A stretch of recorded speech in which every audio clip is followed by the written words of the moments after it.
do your typical intro, and then I'll... Do I talk? Do you talk? How do we do this? I don't know what to do with my hands. Hi, everybody, and welcome to Plus One Shoot the Shit. My name is James, and this is the talk show we do every other week where I trap my friends in a room with me online and we have to talk about topics. This time it's going to be City of Mist, the TTRPG we have to talk about topics. Everyone here but me has been playing for the last, I want to say 3 months. Is that right? We've been playing a That's while. about right. Really that long? Yeah. Oh, God. We're going to do one of our meant to put my hat on. Ooh, yeah, put your hat on. Sue hat, yeah. Put your hat on, nothing will go wrong. And we're going to go ahead and have a nice long discussion about it in one of our, what I call system shots. I'm James. I will not be the one running this. I'm just kind of opening up, and we're going to maybe have one news topic just to talk about it just briefly. And let's introduce ourselves. Go. Hey, I'm Philip. I'm the master of ceremonies for the game that we're running, which is City of Mist. Christina? Hey, I'm Christina. I am playing a character named Tara in City of Mist. What up? I put my glasses on. I'm Michelle, and I play a guy in the game. I forget Sue. That's his name. We're siblings in the game. The cameras are frozen. No, they're I not. see you all. You're all moving. Maybe it's your glasses. Is it? Oh. I'll reload. Oh, I paused it. We're doing great. Oh man, this is... I'm sorry. We had a bit of technical difficulties, so I'm glad we're up and running. We're still only 4 minutes behind, which honestly, I'm going to count that as a record for most of my startups. Started right. Win, yes. Yeah. I was telling Philip that I was really concerned about being loopy and disastrous, and I feel very comfortable right now. You know I what feel the good. great thing is? Dance like nobody's watching, because it's just us and Mark right now. Hey, Mark. Yeah. Hey, Mark. Yeah, so in the famous words of Warshak from The Watchmen, I'm not trapped in here with you, you're trapped in here with me. Mm-hmm. So I'll be sort of leading this discussion today. So I'm going to steal it for exactly 1 second, though, because we're going to say one news topic, because it's kind of funny. Yeah. So remember how we talked about D&D Beyond last time and how they're doing a bunch of stuff and like consolidating? Oh, yeah. And remember how we all use Daggerheart Nexus, which is hosted on that their Demiplane, yeah. So I bet you wouldn't guess who got merged into Roll20 this week. Could it be Demiplane? Yeah, it was Demiplane. So Demiplane has now become subsidiary, I think, or has had their entire dev team merge into Roll20. So they took all the cool character sheet stuff and layout stuff, and I guess they're going to start integrating that. They've kept the entire team save one person, and that person is Adam Bradford. And I feel that's important to shout out, because Adam Bradford is the original figure brain, not figurehead, of D&D Beyond. Then D&D Beyond went through a bunch of like merging and stuff, and he left. And then he basically did the same thing with Demiplane. And now they're merging into someone, and he's left. And he's going somewhere else. So keep an eye out for the next thing. I mean, the next thing is set on the docket. The next thing he's going to do is he's going to Fantasy Grounds. Very cool. The old one of the older online VTTs. So that should be interesting. Yeah, I mean, I hope that means that he can do, he's got a lot of room to work. He's got a great portfolio that he can make stuff work. He's got good ideas. Yeah. So yeah, I think it'll be really cool. I'm also hopeful for the Roll20 and Demiplane merger, because I think that the character sheet and prettiness that Demiplane brings to stuff merged with the user base that Roll20 has should be very interesting to see what they end up turning out with it. Yeah, Roll20 is definitely made by people who were not really, they were technical design oriented, not visual design oriented. So I think it'll be pretty. Meanwhile, I feel really bad for the guy who has to find yet another place to start completely from scratch. In fairness, I think Adam Bradford at this point with his resume can just fall into places and they will take him. So yeah.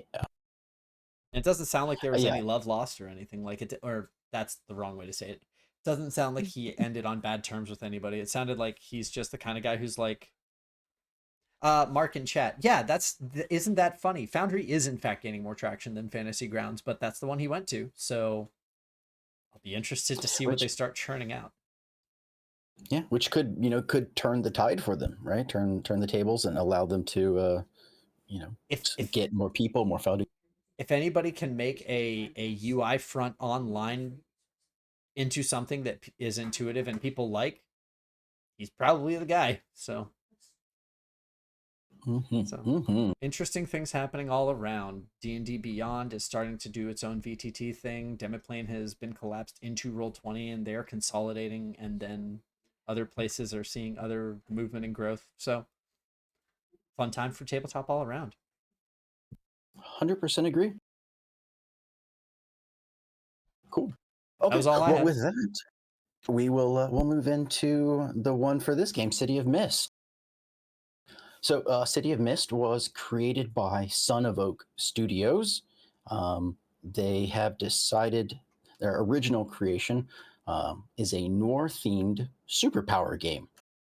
You play a normal person living your normal life that has been empowered by mythoi, which are legends, they're fables, they're tall tales, or myths, as the name would say.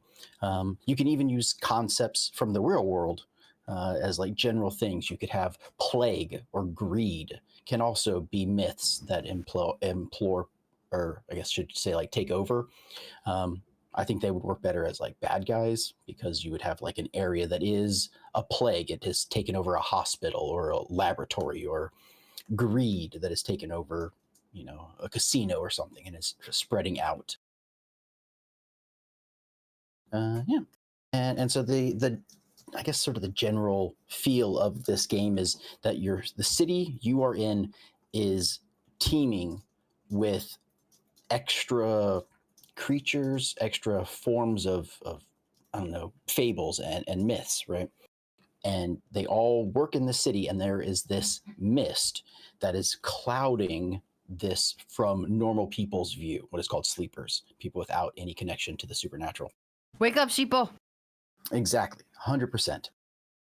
There may be a dragon that has a horde that is sitting on top of a casino, right? And people who have powers might be able to see it, might not. They may never really get close enough to notice.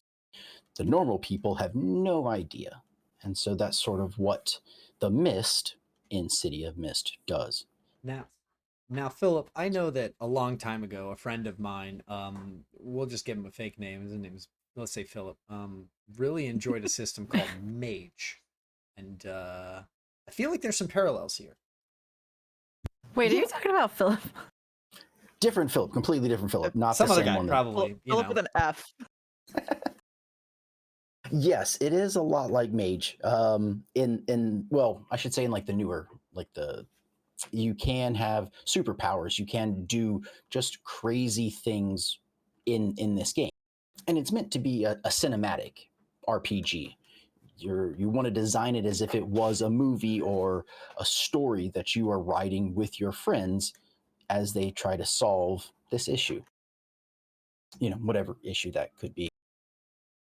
I wanted to sort of point out that the Son of Oak Studios, and this game in particular, have won some awards back when it first came out in like 2018.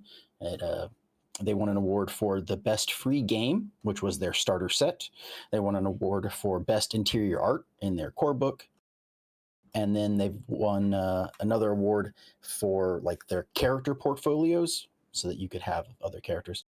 Nominated for a bunch of other things. And and then in 24, they won another the JDR International Award. So I just think it's kind of cool. They put a lot of work into this, their first one, and I think they did a good job. I like it. I really like what this game has to offer. There's a few things I think is kind of weird, kind of, tweaks you may don't want to make when you play it at home, but, everybody's up to their own opinion. I do want to point out actually that the Best Interior Art Award, has anybody else perused through this book? Like Christina, have you taken a look, or Michelle? It's a real pretty book. The design choices they made for it are top notch. I agree. The layouts are really good. The included artwork that explains parts of the game is in comic format, which is super cool. So yeah, Philip I'm a does big fan. Philip does kind of a cool thing where even if there's not necessarily a map of the area that we're in, he'll just take the little snapshot of the area from the bottom of the book and put it up as our map, so we have an idea of what it looks like. It's a beautiful book. It really is. Mm-hmm. My background currently is just one of the images that is just the theme for one of the many theme books in here. Every theme page has beautiful artwork. I highly recommend, if nothing else, look at it. They're great for using it. To mark free, back in 2017, the starter box was free. The demo version of the game was free. Currently, it is paid. I did want to point out that if anyone isn't a fan of sort of this like urban fantasy, that this game, this noir fantasy that plays on, they are making 2 new games. One is called Otherscape, which is a cyberpunk style game that is pretty cool. You can still order it. It's still in pre-order, so you can get it at a discounted price. And then they also have a fantasy version, which is called Legends in the Mist, and that one is also just came out of Kickstarter. So if anyone's interested, I recommend looking into. If you like this one, they have changed the rules a little bit. They've tried to streamline some of the things, but they are keeping City of Mist the way it is. Which is very nice. Yeah, I think so. I think they. Yeah, I think it's pretty cool that they when they made this game, they built the rules for this specific game. Sorry. When they made the new one, the Cyberpunk one, they realized they wanted to focus a little bit more on combat than this one did. So they had to sort of change their story a little bit, or change their rule set a little bit to include more combat functionality. Honestly, I'm a big fan of games that have the same level for combat as they do for social interaction or exploration. Like unified systems like that. I like. But I understand they had to do what they had to do because tabletop is mostly fighty. I hate that. Yeah, and in this one, which is kind of cool, is that it isn't necessary, right? There's I shouldn't say not necessary, but it's not necessarily like punching, swinging swords, fighty. There are other versions of combat. Our last episode of City of Mist, for example, we didn't fight at all. We just wandered around and investigated stuff. And it's probably my favorite episode to date, except for the one that we got pizza in. Is this because in that episode you promised pizza to somebody? No. Pizza was promised to Did that kid ever Michelle's get character. pizza? No, but he got steak and stuff instead. Oh, okay. That's not It's an pizza, upgrade. is it? No, but it's an upgrade. Plus, beggars can't be choosers. Also, Aaron's character is apparently really good at grilling. He's a dad. Yep. He's got dad energy. Yeah. Gosh, I do want to get into you guys and your characters. I've been watching it a little bit off and on, not as much as I could have, but I have been enjoying the investigators out on a rope, just kind of being like, "Well, what about you? No, okay, what about you?" I think we're becoming better investigators as we go. That's like slowly. last session, slowly but surely, we're getting better at asking the right questions in the right ways. Like last session, I think we sort of like jumped the hurdle, I guess, or like crested the hump. So many questions that I asked, like I didn't have answers, maybe, and so it was just like he shakes his head. Your question's done, and I'm like, great, cool, awesome. My clue. Yeah, it's a weird. So it's Powered by the Apocalypse is its base system, and it follows the moves that Powered by the Apocalypse has.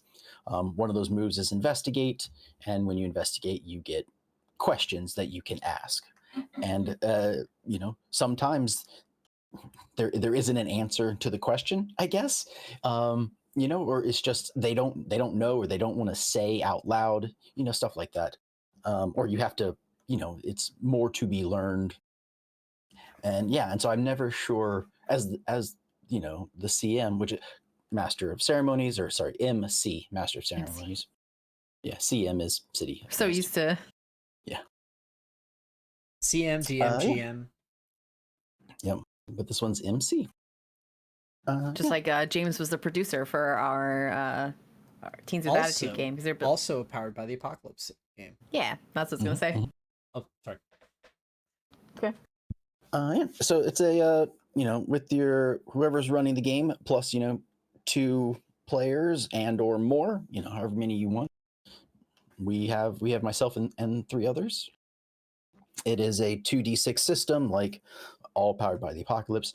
I think one of the things that makes this game different than powered by the Apocalypse is what are called power tags, and I think that's sort of the core rule set of this game. Or not rule set, sorry, that's the wrong word. It's the core mechanic that sets it apart from other games.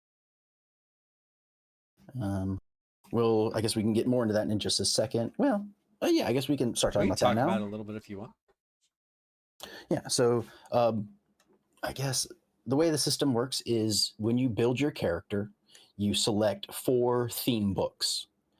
And each one of those theme books has 3 power tags in it. And a power tag is a word or short phrase that describes your character in some way. And it's just that open. It's so vague. Very, very loosey-goosey, do what you want. Yes. And I feel that is both its strongest and its weakest point. Because, like I've said earlier, you can pick any fairy tale, any fable that you want to be.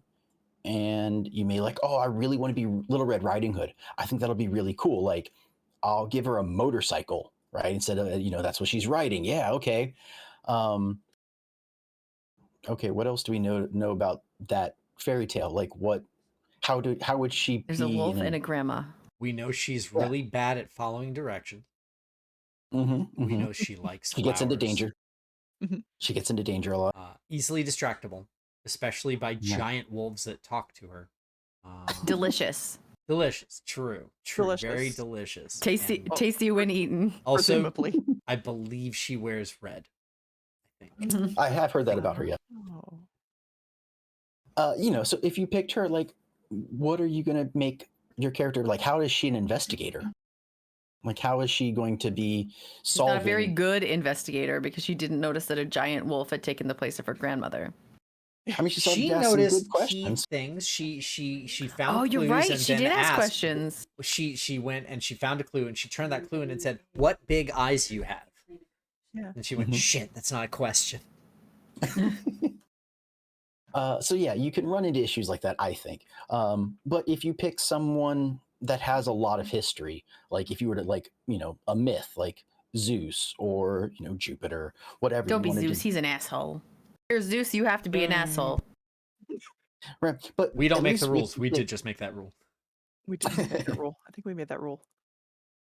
So you can run into that issue where if you pick someone who has a huge, I guess, story to them, then it's easier. And so I think that's what's really cool about it. If you're willing to take something bigger, more well-known, you'll end up with a better character. I don't think that's true. Okay. Yeah. So I don't know.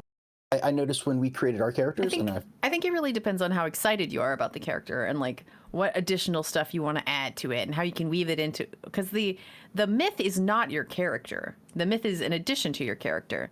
So your character can be anything, and the way you weave that into the myth is, I think, what makes the character most effective. Yes. One of the things, as I said, there were the 4 theme books you have. One of those is your myth. One of those is called Logos, which is your person. And then the other 2 you can split however you want. And yeah, and your logos should be things like just dynamic, defining events in your life or possessions.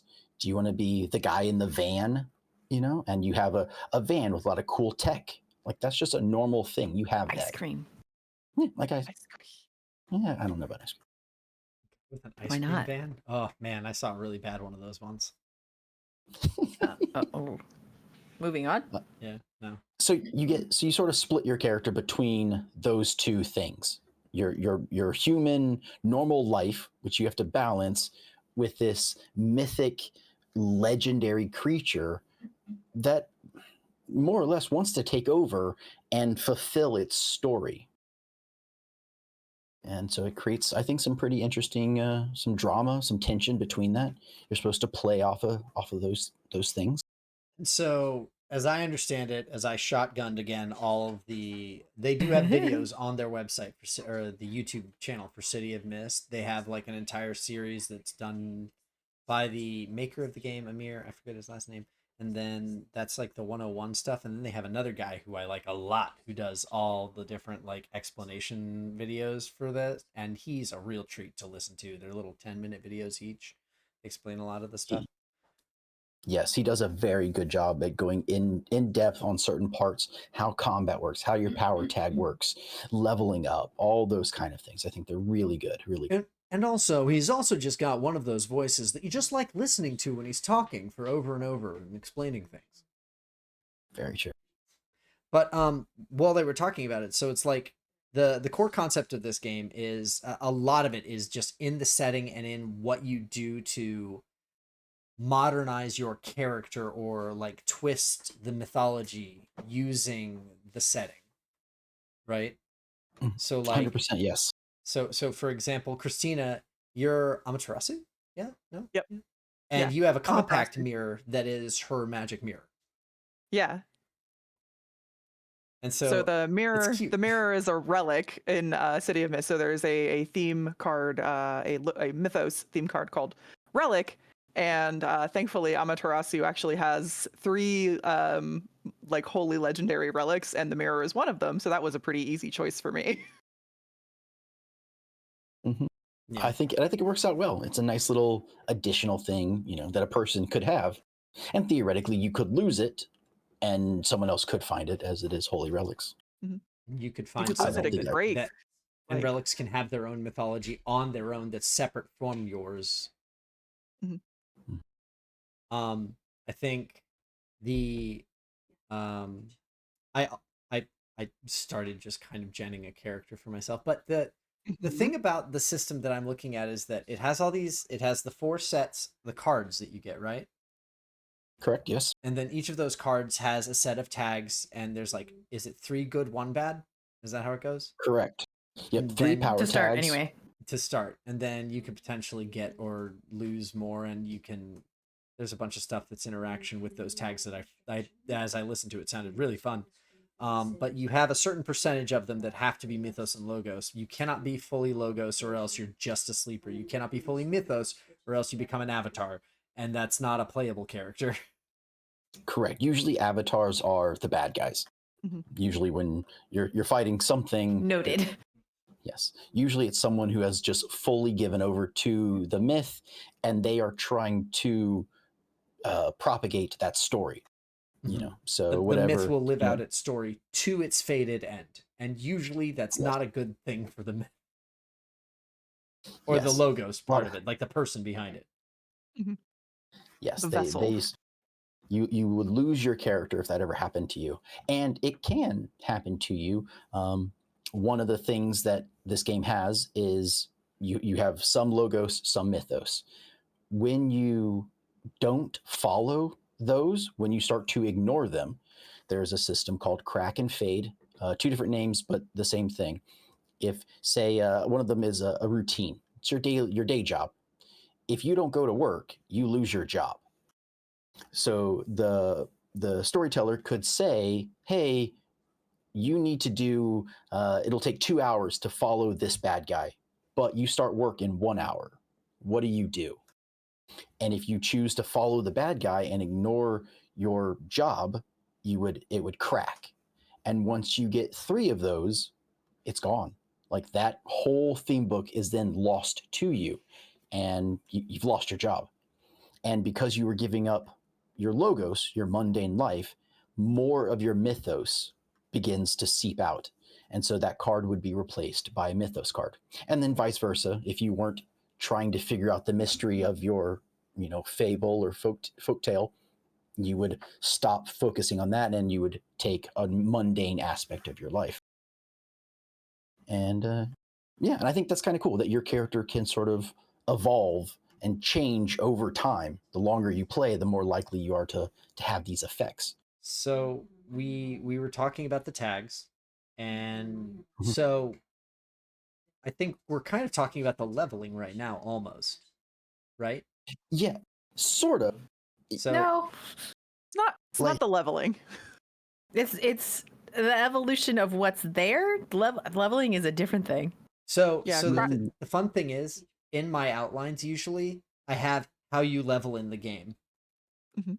In City of Yeah. Mist, that's a very funny thing to ask because, as Yes. you all know better than I do, there's no leveling. Yes, there is no straight level. You have a weakness. You have the 3 power tags and the 1 weakness. Whenever you do something that causes your weakness to come into play, that weakness gives you attention. I think that is so interesting. That's actually my favorite part of the game, that it makes you do something you don't want to do to become stronger.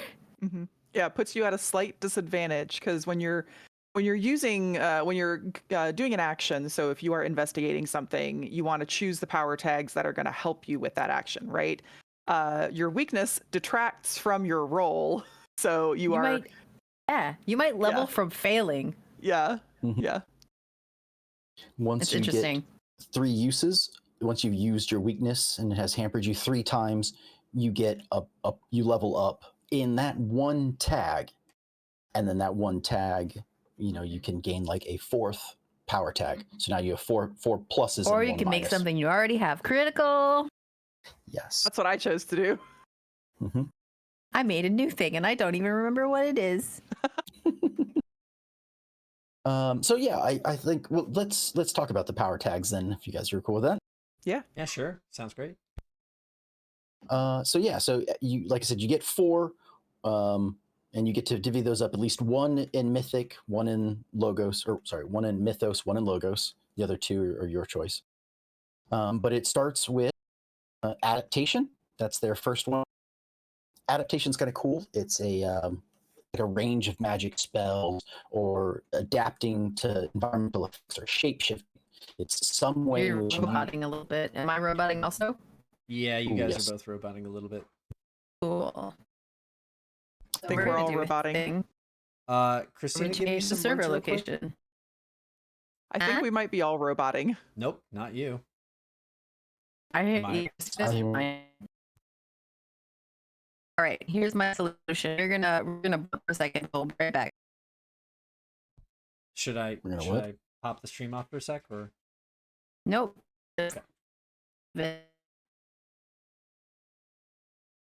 Hi everyone, it's James again. Welcome back to Technical Difficulties with +1 Hi. Shoot the Shit. We're back.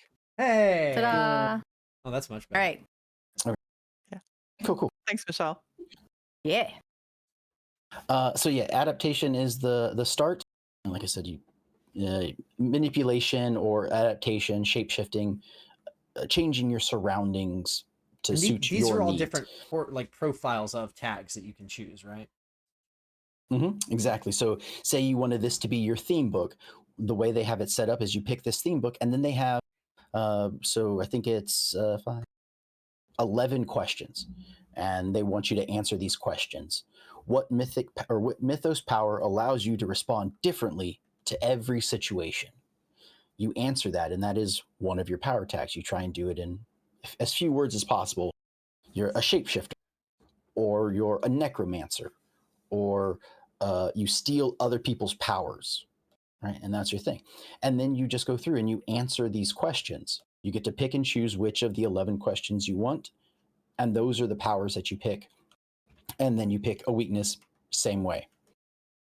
And yeah, and those are the powers. And so, like I've said before, you can be very broad, which can be a benefit or a negative. You can only have one broad question throughout the entire 12 power tags you can pick. But each one of them, whichever one you pick, whenever you use it, gives you a +1. Second up would be Bastion. That's the defensive one. It's conjure armor or a shield, invulnerability, an unbreakable body or will or soul.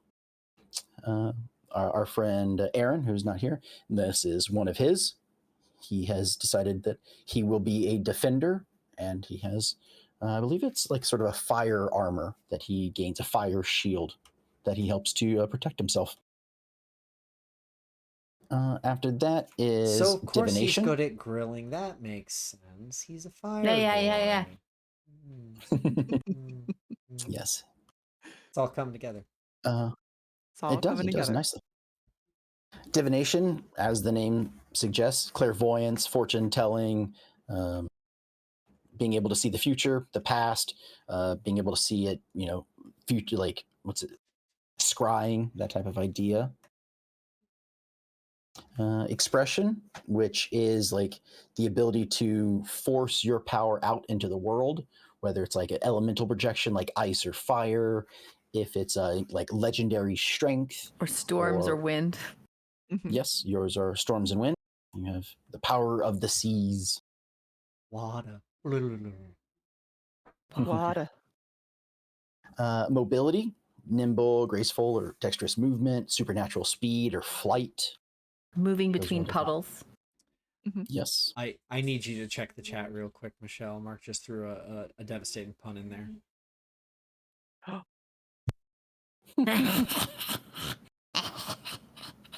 Very nice. Very nice. Love a good pun. Thank you. We're not gonna throw shit at you. We're gonna welcome you into the club. You know what, Mark? Just for that, one attitude. Yeah. You won't give me attitude when it's not attitude time. I won't even give you attitude when it is attitude time. What are you talking about? Just sitting at 5, like, all these points. Then there's the relic, like the compact that Terra uses to see, investigate with. There is the subversion, which is stealth and sneaky and, making people forget stuff. They've added conjuration. They also made a secondary book, which has conjuration. You can summon creatures to you. Your destiny, like if you wanted to be Icarus and you knew what you were going to always having coming to you. There's an enclave, which is sort of like a pocket or portal dimension to another place. We tried that with Christina. It didn't. We couldn't figure out how to use it. Didn't play out like we imagined it would. Mm-hmm. And That then happens. a familiar. Happens. Yeah. Then the logos is you have a defining event, something that makes you who you are. Defining relationship, someone you want to protect, someone you want to find, either way. There's the mission. You have a personal vendetta. You have a drive to solve something. There's your personality. Are you a character who has a really strong personality and you can make people do things, make people like you, lie through your teeth? Yes, both of you have the personality trait or the personality theme book, and you are in two very different paths. Really. So it's very cool. You're a nice person and I'm an intimidating person. We make a good team. Yeah. You've got possessions, which are if you want to have like a whole lot of guns, or you've got the van with all the cool tech in it. Or a bat that's belt, possessions, for no reason. Or a what? A utility belt, for no reason. Yeah. Oh, yeah. 100%. Yeah, that would be it. Yeah. You could be Batman. Your mythos could be Batman. That is worth mentioning. Something that they do say in the book and also in the stuff that they do for this. Oh gosh, I should be scrolling around. I just have a pretty thing. Is that hey, it doesn't have to be it can be contemporary mythos too. You can just be a comic book character trapped in a normal person. So you can be Spider-Man and actually be like a photographer. You've got your routine, which is like a day job. So if you wanted to be the reporter, all of those things would go there. You've got training. If you want to focus your abilities on something, if your character has, if you were saying Batman, maybe your training would be the physical and the agility stuff, And then they added 2 more in their new book, Struggle, which is overcoming personal obstacles, things that have made you a better person for it. And then Turf, like that'd be if you were in a gang or some kind of organization that has, an area that is yours. If I weren't just completely head empty, I would have been going through these as you were saying them. It's all good. I kind of roll through them pretty fast. Because I mean, they are aspects of the game, but the powers that you pick from them are probably the biggest thing about it. But they don't necessarily. I think this is a personal opinion. If we ever ran a new game, I might house rule this. The questions you ask and answer to get your power tags, I think, can be kind of hard if you have an idea that you want to do, but you don't have a question that allows you to answer it in the way that you want it to. You know, if you're like, I want to be Superman and I want to give him, like, with the expression powers, I want to give him heat vision, x-ray vision, and ice breath. Well, your expressions usually focus on one of those. So it'd be like, oh, you have ice power. Okay. What secondary effect can you do with your ice power? What attitude does using this cause in the world? And you get into these questions, and it's like, well, that's not what I want. I want these three things. I don't care. And I think please go ahead. I was just gonna say it's important to understand that the things that we're talking about, they're the difference between a Logos theme book and a Mythos theme book. Is a Mythos theme book is what makes you supernatural, and a Logos theme book is what grounds you into being an actual person. And you need to have both of them coexist on your sheet in order to be allowed to play the character, like we were saying before. So everything, you need to continuously be using all of those things. So, like, I think one of my favorite Logos theme books is Routine, because it's just like, you just have a thing you do, and you do it every day, or you do it every so often, and it has to be something that you do regularly. My favorite part. Yeah. I'm sorry, are you done? No, yeah, I'm just I didn't mean to interrupt you. Please go ahead. Okay. My favorite part of building the character was actually coming up with the names for each of the Mythos or Logos, because each of them has like a title for the card. Everything in this game is so punchy. Yeah. Mm-hmm. Yep. So like my expression one is where I gave myself all my storm powers, because my character is Susano. That's how the two characters that Christina and I made are related. I'm Susano, she's Amaterasu, they are siblings. At least the myths are, and then we ended up sort of smashing the characters in an adaptive way into being actual siblings. Yeah. But anywho, my expression one has all my storm powers on it, and I titled that one, for example, the Eye of the Storm. But instead of like I, like the eye, it's me, the Eye of the Storm. That's a pun.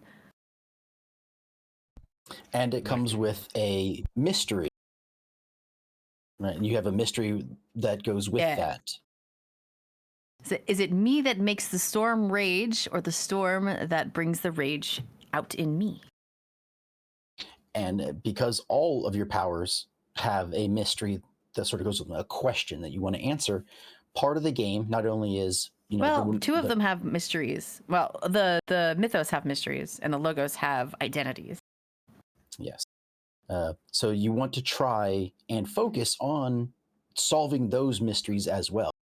It is a noir powered, or it's a noir game. There's some crime that's happened and you're solving it, but there's also the mystery that is internal to your character that you then want to solve to increase your character's knowledge of what they can do, or just better understand why this thing has taken over, why this is an aspect of you.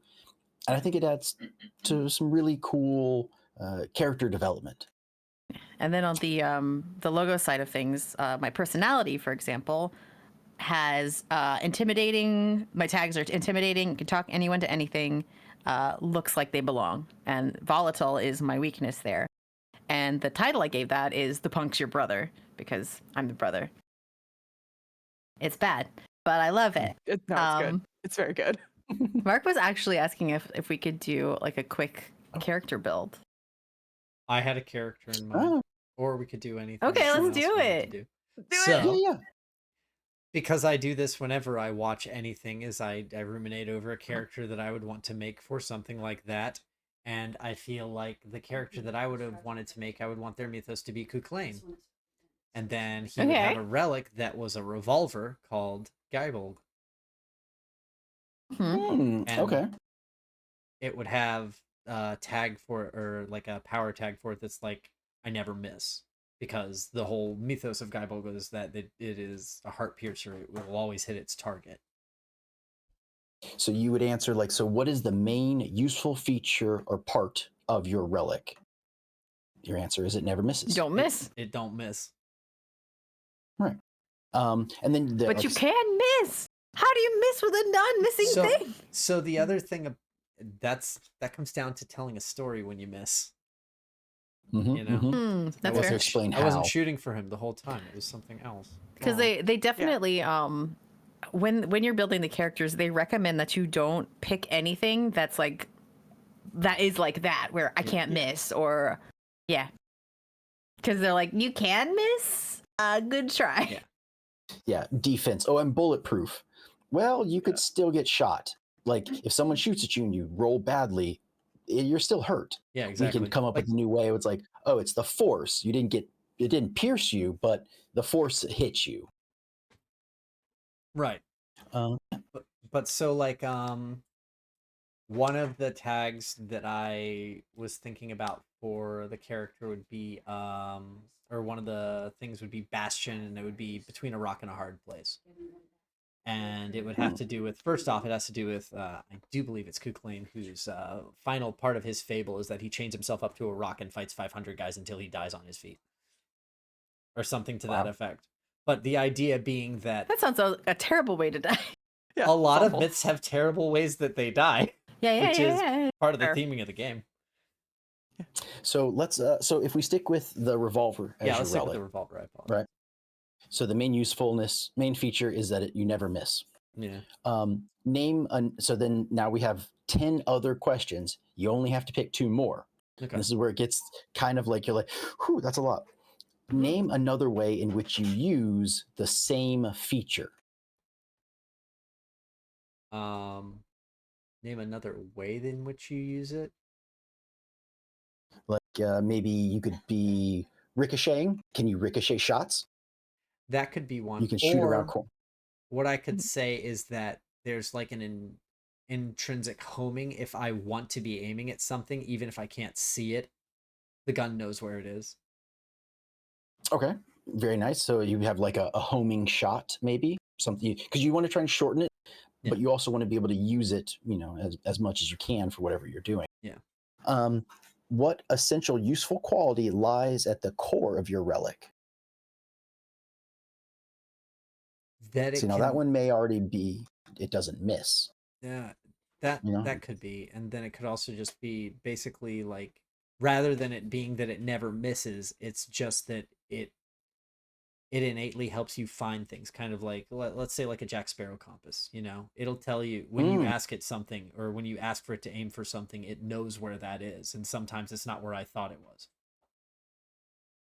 Okay, that's really clever. That's a way to, like, using a tracking abilities that you could do. And so those are just the first 3 questions, right? We don't even have to answer those if you didn't like those answers. The 4th question, what cosmetic attribute does your relic possess?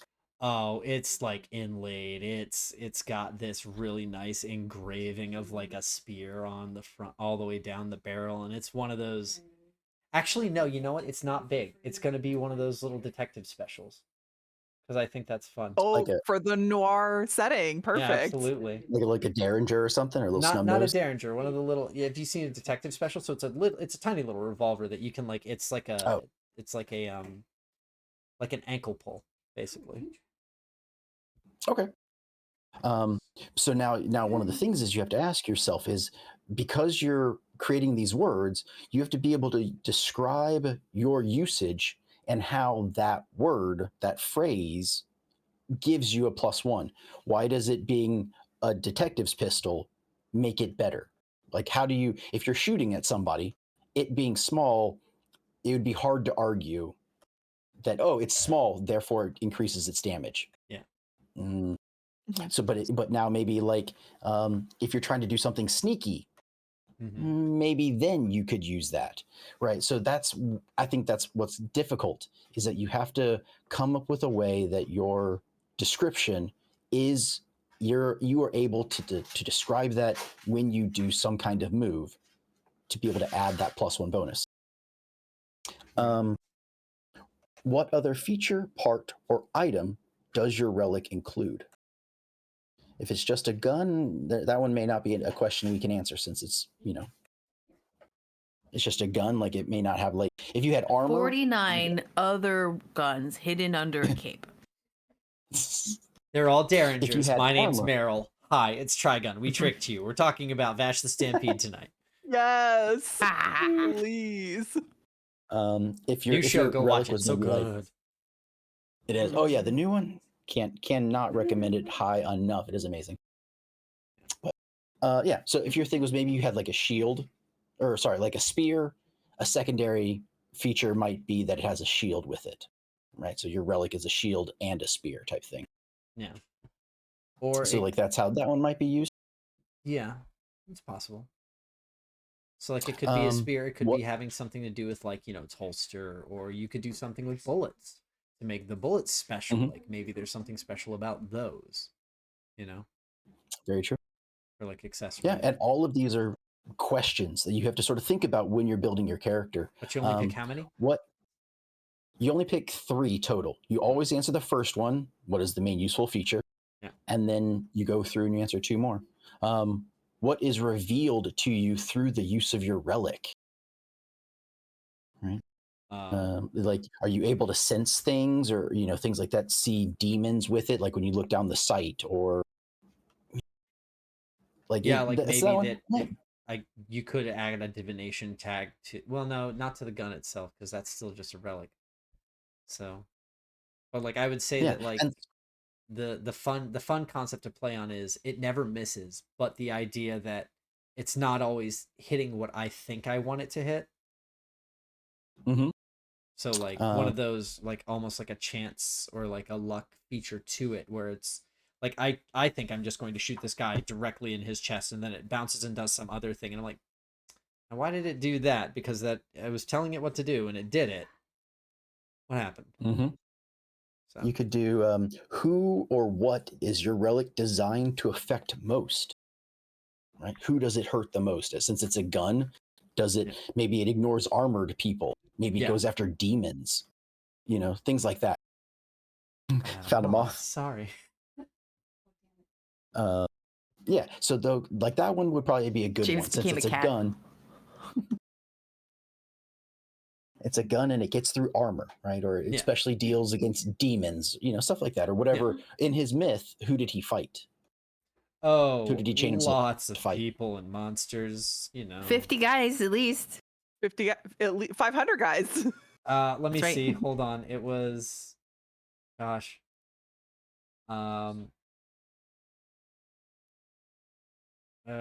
He sealed his fate by eating something he shouldn't have. Very Samson-y.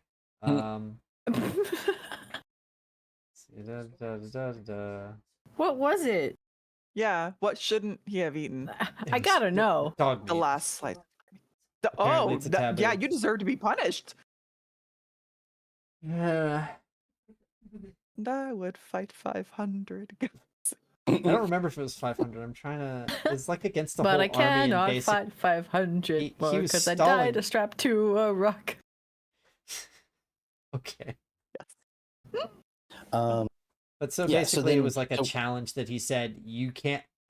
He basically challenged the honor of an entire army. It was like, you can't invade this thing until you take me from my feet. Then he strapped himself to. He's a based rock. on. Yeah, he's based on Kukulane. Yeah. Who and yeah. I don't so Sorry, then, know. this is once Mark you- asking in chat. Oh, okay. It's Gaelic Irish myth, yeah. Yep. Ah, cool. So then once you've answered those questions, you've decided what your 3 power tags are going to be, then we get into the weakness tag. There are 4 of those. So you would pick one of these 4. You don't have to necessarily answer all of them. What is the most troublesome shortcoming of your relic? What can interfere with the powers of your relic? It's Okay. a gun. Running out of bullets. Mm-hmm. Metal Limited detectors ammo? in museums. So a limited It's okay. ammo. It's, like, it's tag 1940. based. You're fine. True. Yeah. This is what noir. can You never damage or run out of destroy your bullets. I'm relic? being crazy. Sorry. I mean, you could put that on there. Yeah, and you would use that. You Like could have that a would be good. weakness. You Yeah, would but I- decide, like at some point, we would be doing something and it'd be like, oh, you're out of ammo, you need to reload, and so your shot is weaker because you only have one round left instead of like 2 or 3 to do, you know, a burst fire or whatever. Then I would say that the most troublesome part is, as I made up before, would be the fact that the gun really does have a mind of its own when it comes to aiming, and just listens to or basically follows my instinct of what I'm wanting it to do, and then interprets that in its own way. Well, then that might be better. What could interfere with the powers of your relic? I was gonna say, I don't think that in a turn order like what City of Mist has, having a limit on bullets is really actually helpful. No, yeah. As a weakness, because like you're like, and I take this turn to reload my bullets, and also I'm just gonna take another turn now. Is everybody cool with that? Hooray! Well, you wouldn't quite use it that way. You would just say like, oh, I'm going to take shots at this person. Well, if you only have one bullet in the chamber, you're doing less damage. It's a less of a chance to hit, and so you just get the weakness tag, which the -1 tag, and you have to reload, and you wouldn't use that as your turn. Or if I just miss outright, I'm thematic. terrible at counting bullets. Yeah, you missed because you actually didn't have any ammo left. You're like, ah, damn it. So thematically, right, it's not a spear anymore, it's a can. gun, stupid loading machine. You duck behind a trash can and reload, yeah. And then next round, you're up and ready to go. You do have to pull it out of the person that you murdered, though. Oh, that is sort of like reloading. Oh, okay. Your weakness is that you have to re-get all of your bullets, because you would have to That pull... would be a fun weakness. You only have the bullets, and you have to go get Is that a them. fun weakness? Is fun I think it's the awful. adjective you want for that? It eventually breaks. This is a Listen, set I like to making break tag. hilariously flawed characters. Yeah. This is these games like this, and games like L5R and other sets of games. I think Powered by the Apocalypse, the actual original Apocalypse World game as well. These games do not want you to care about your character living forever. They're very much about finding the ending for your character. You can that tell. is the most dramatically satisfying. Yeah. Oh, I like for to cuddle my people- characters close to my Yeah. chest. For people who like to make sure that their characters live and like get sad when they die, it's like, you mean I can do something right now to try and like actually win the day, but I lose this ability? I'm not doing that. No thanks. Burn that tag. Oh, we Burn failed. that tag. Oops. Burn it. I don't wanna. I don't wanna. My character's got a complex backstory and lore. She's got hopes and dreams. She needs to live. Nah, strap me to that rock. Let's go. Honestly, wow. I think that is a bit of a point of contention with this game, because there are people who build characters right and left and are cool to just dump them whenever it makes sense, but there are other people who do not want to let their character go, and that becomes rough. Or you don't want to lose an ability. You have to be willing to be able to lose something with to be successful. I feel like extra successful in this game, and some people just don't want to do that. I mean, that was when I was watching you guys once. I think it was you were just like, we just cannot succeed on these roles, and in my brain I was just like, I mean, you can always succeed on your roles whenever you want, at least 4 times a session. Yeah, you can burn a tag. My pushback against that is that it has to narratively make sense in City of Mist. You can't just be like, I'm gonna get crazy for no reason. No. Yeah, there was actually an instance maybe like 3 or 4 episodes ago where it was like, if you burn this tag, then you can have this thing come true. And I don't remember what it was, but it was like, that's extreme. Like I don't really need to do that with this thing. It's a question that I would like answered, but I don't want to burn this entire ability just for this question. Yeah. I don't know if the ratio was not there. Preface the burning tags thing. So sorry. I guess we just kind of referenced it. So in this game, Philip, do you want to take it? Sorry. Well, okay, so yeah, as Powered by the Apocalypse has moves. Moves, you roll the dice, and anything 1 through 6 is a failure, which has consequences. 7 through 9 is a partial success, and 10 and greater is a full success. One of the things you can do when you roll your 2d6, you get to choose as many power tags as narratively makes sense, and you get to add that to your dice roll. So if you pick 3 tags, you roll 2 dice plus 3, and that is what your outcome will be. On the other side, if you want to hit, you don't want to risk getting a low number, what you can do is you can choose to burn the tag. So one of the 3 in any theme book, you burn it for essentially the day, and it's as if you rolled a 7 on the dice and you had 3 power, giving you a total of 10. If this was a investigate move, you would get a straightforward answer and you could ask 3 questions. If this was a go toe-to-toe and you're fighting somebody, you would succeed on hitting them and you would deal 3 damage, or you could choose to deal 3 damage. Some things like sneaking, you would just succeed with a 10, means you were perfectly sneaky, no one saw you. But for the rest of the session, until something happens later on called downtime, you can't ever use that tag again. So you would sort of, it's like a finite resource. It's a guaranteed success, but you've lost it. And you lose it for a little while. Mm-hmm. That can also just happen on a miss. If someone was to be like, I want to fight this person, and I'm going to use said gun, well, I could say on the miss, I'm going to burn. Yeah, I'm going to say like, oh, you missed, and I'm burning your never misses tag. And now you can't use that until the fight is over, until there's downtime and you can fix your gun. It jammed, and now it's, something's wrong with it. Yep.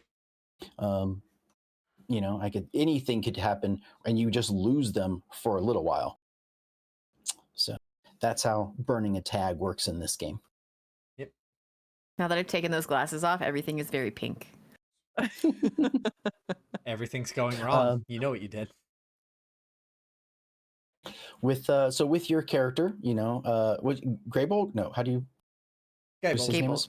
Or Gabolg. Gabolg. The character is Kukulane. The weapon is Gabolg. Oh, yeah. Kukulane. So with your Gabolg, what is the mystery? So choose a mystery for this theme. A question that your mythos wants you to explore, investigate, or discover the answer to. It could be related to your powers, to your legend, to your mundane life. Like, what is that mystery? I think an easy one to throw out would be that I inherited it and I'm not sure who from. Maybe it came to me in a package, or it was through the mail, or I found my way to it one day and it was somehow meant for me, but I'm not sure how. So that's a mystery that could be. Okay. So then you would want to try, when you're not actively on a crime scene, trying to solve some mystery that is more relevant, you would want to focus on that, see where it came from. And then we as a team, would sort of take turns being like, okay, hey, how about we focus on your backstory today? What do you want to do to solve this mystery? And then there would be times where I, as the storyteller, may say like, you're fighting someone. He tells you, let me go, and I'll tell you where that gun came from.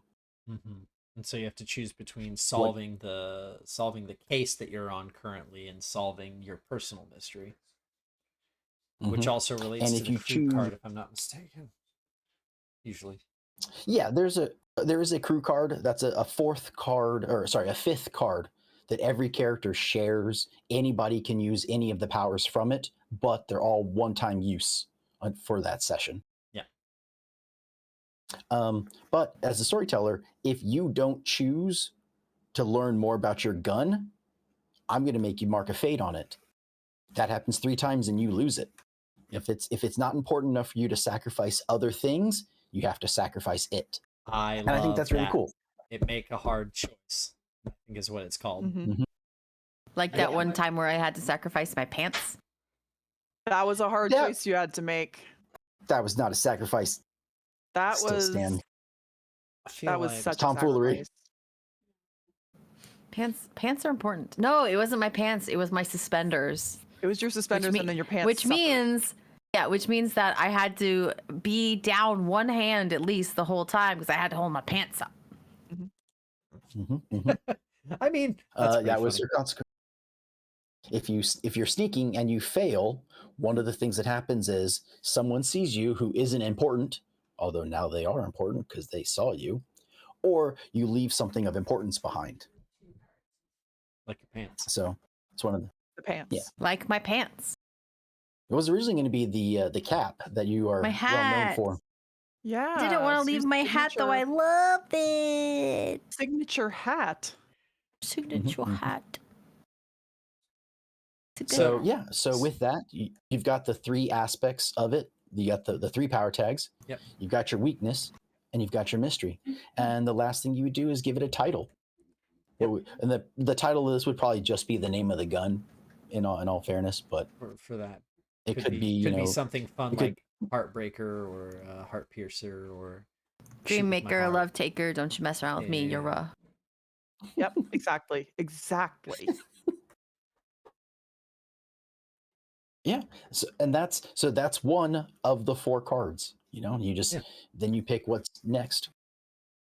And yeah. You keep making and making going based off that. So, but that's just like a sample set of what you can do with this, and the idea of the game. One of the things that the creators really like about it is the idea that you take like the theming. It's very reminiscent of Once, if anybody watched that show, where it's like, here's all these mundane things and they have all this mythos behind them and they're slowly discovering it as they go, and so you have the mundane story that's going on alongside the mythological story, and then you are forced to keep choosing between the two, much in the same way that Spider-Man is always forced to choose between being Spider-Man and being Peter Parker, and he can never be both. It's always a problem. Very true. Very true. And the mysteries that you solve, right? Mark in the chat of Regina Enjoyer, I see you. Hey. Nice. That was originally a very good show, and then what happened to it, I don't know. Seasons.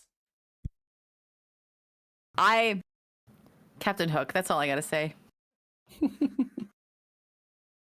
I had eyeliner game. You did. You really did. Yeah. So then once you have all of your power tags, you would decide how you use them. The way you use them is the moves, which is the part that they took from not Powered by the Apocalypse, and there's a bunch of different moves. And this, I would say, we want to take a little bit of time with this because this is by far the hardest to get into part of Powered by the Apocalypse systems, is when you define the moves, and they're all very robust and they're all different with the way that you succeed with them. This is the reason that I can, with very little reservation, say I don't like this system. It's probably, if I sat here and really looked through the system like Philip has. Philip's like, line by line learned this system and he loves it. But just playing the system and being a bit handheld, every time we have to do a different thing, I'm like, okay, so I'm rolling, but I'm not doing the thing that the other tag gives me. I find it ever so slightly convoluted in a way that's not really helpful. Yes, I agree. There's an interesting effect where some of the tags are, you either succeed or you fail, right? Like if you're sneaking, either you did sneak or you didn't, right? That's it. But then there are other tags which have a numerical value added to them, like damage. If you hit somebody, you then also have to deal an amount of damage with that hit. So, if you would go to the top of 182. 182? Dang, I was at 180. Hey, I'm close. Nice. Yeah. That person's a robot. So 180. No, We're you're talking there. about Dynamite. I'm on 184 now. Hold on. 182. Oh yeah, it's the lady with the robot. There we go. Yeah, so yeah, change the game. I just wanted that one on screen because of how much stuff it has. Yeah, it's a big one. That's definitely I want to do something obtuse skill. Yes. So this one, I think, sort of shows what can be done and the difficulty in trying to do that. So Change the game is you would roll your 2d6, and any power like the adaptation, where you can control the elements, or you can shapeshift, or you can summon a giant monster, right? You can do these things. You would add all of those power tags to your roll of your 2d6. If the total of that number, say you rolled a 7 and you had 2 power tags that matched. So that gives you a 9 total. 7 plus the 2 gives you a 9. 9 is a partial success, and it allows you to either create a story tag. You can destroy tags from the opponents, or you can give or reduce a status, and that is equal to the number of power tags that you had. So in this case, it was 2. So you could create a status that is a value of 2. And so it gets kind of confusing when you're talking about, at least I think, when you're trying to describe something as having both a roll value and an additional value added to it. When you do change the game and you create this thing, you create a story tag. So say you had you were the Green Lantern. You're the Green Lantern. You have the ring. You can change the game. You can create anything. So you use the ring and you create a missile, right? And whatever value that you're adding to that would be the story tag. So you would have a missile that is valued at 2 in this case. Then you now have this green missile that can do 2 damage. You haven't thrown the missile yet. You haven't launched it. You haven't done anything. It's just like sitting on your shoulder as a rocket launcher, say. Then you would take another turn. You would attack. You would add the roll, and you would get to add +2 to that roll from this rocket. And so it modifies the power of your attack. Correct. It just modifies this thing. But you have to. The downside is that it takes 2 turns to do it. Now, depending on this game, turns are sort of subjective and loosey-goosey. You can choose to do them however you want. So you could be like, hey guys, I'm going to spend my turn making a rocket launcher. Okay. And if everyone's like, well, you've got the rocket launcher, just shoot it. And then they let you go again, then yeah. But theoretically, you could have messed up on your roll. You could have rolled a 3. Never. +2, you've got a 5. You just failed. You failed to concentrate hard enough, and you wasted your turn not creating anything. Just as a primer for Powered by the Apocalypse, for anybody who's watching this who does not know how that system works, there is no initiative, and the DM or the game master or the master of ceremonies in this instance never rolls, right? Because in Powered by the Apocalypse, Correct. every roll is done by a player, and then based off of what they rolled, the Master of Ceremonies will either make they'll either make a soft move or a hard move in response. Mm-hmm. And the soft move can be whenever, like, hey guys, you hear footsteps running towards you. Oh, hey guys, you hear sounds like something starting to burn. It's just this soft move of like warnings. The hard move is when you then fail the roll. If you go to like, oh, I want to sneak away, and you fail, it's like, okay, the running gets louder. Someone has just entered the room and they see you. It's like that's the hard move. Or someone hits you. The enemies only attack either one, when you attack them, they can get a counter attack, or you miss attacking them, they can attack you. And of course, the degrees of success on any of these rolls can mitigate the counter attack. There's multiple different ways, multiple you can options always face for danger, everything you do. Which is like the defensive role.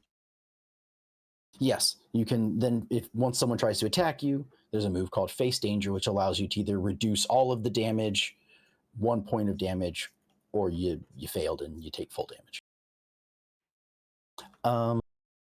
One of the things that's kind of interesting in this game is the power tags can never be used back to back. So say you have training in boxing and you have a strong right hook and no openings or something like that. When you go to punch someone, you can use your boxing training and the strong right hook, and that's 2 powers to hit with. And then they try and hit you back. You can use your no opening to give you 1 defense, but you can't use your boxing training to give you a 2nd point because you already used that in the attack part of this round. So you can't double up or anything on your powers. And we're getting pretty deep into the combat. Did we want to talk about applying statuses?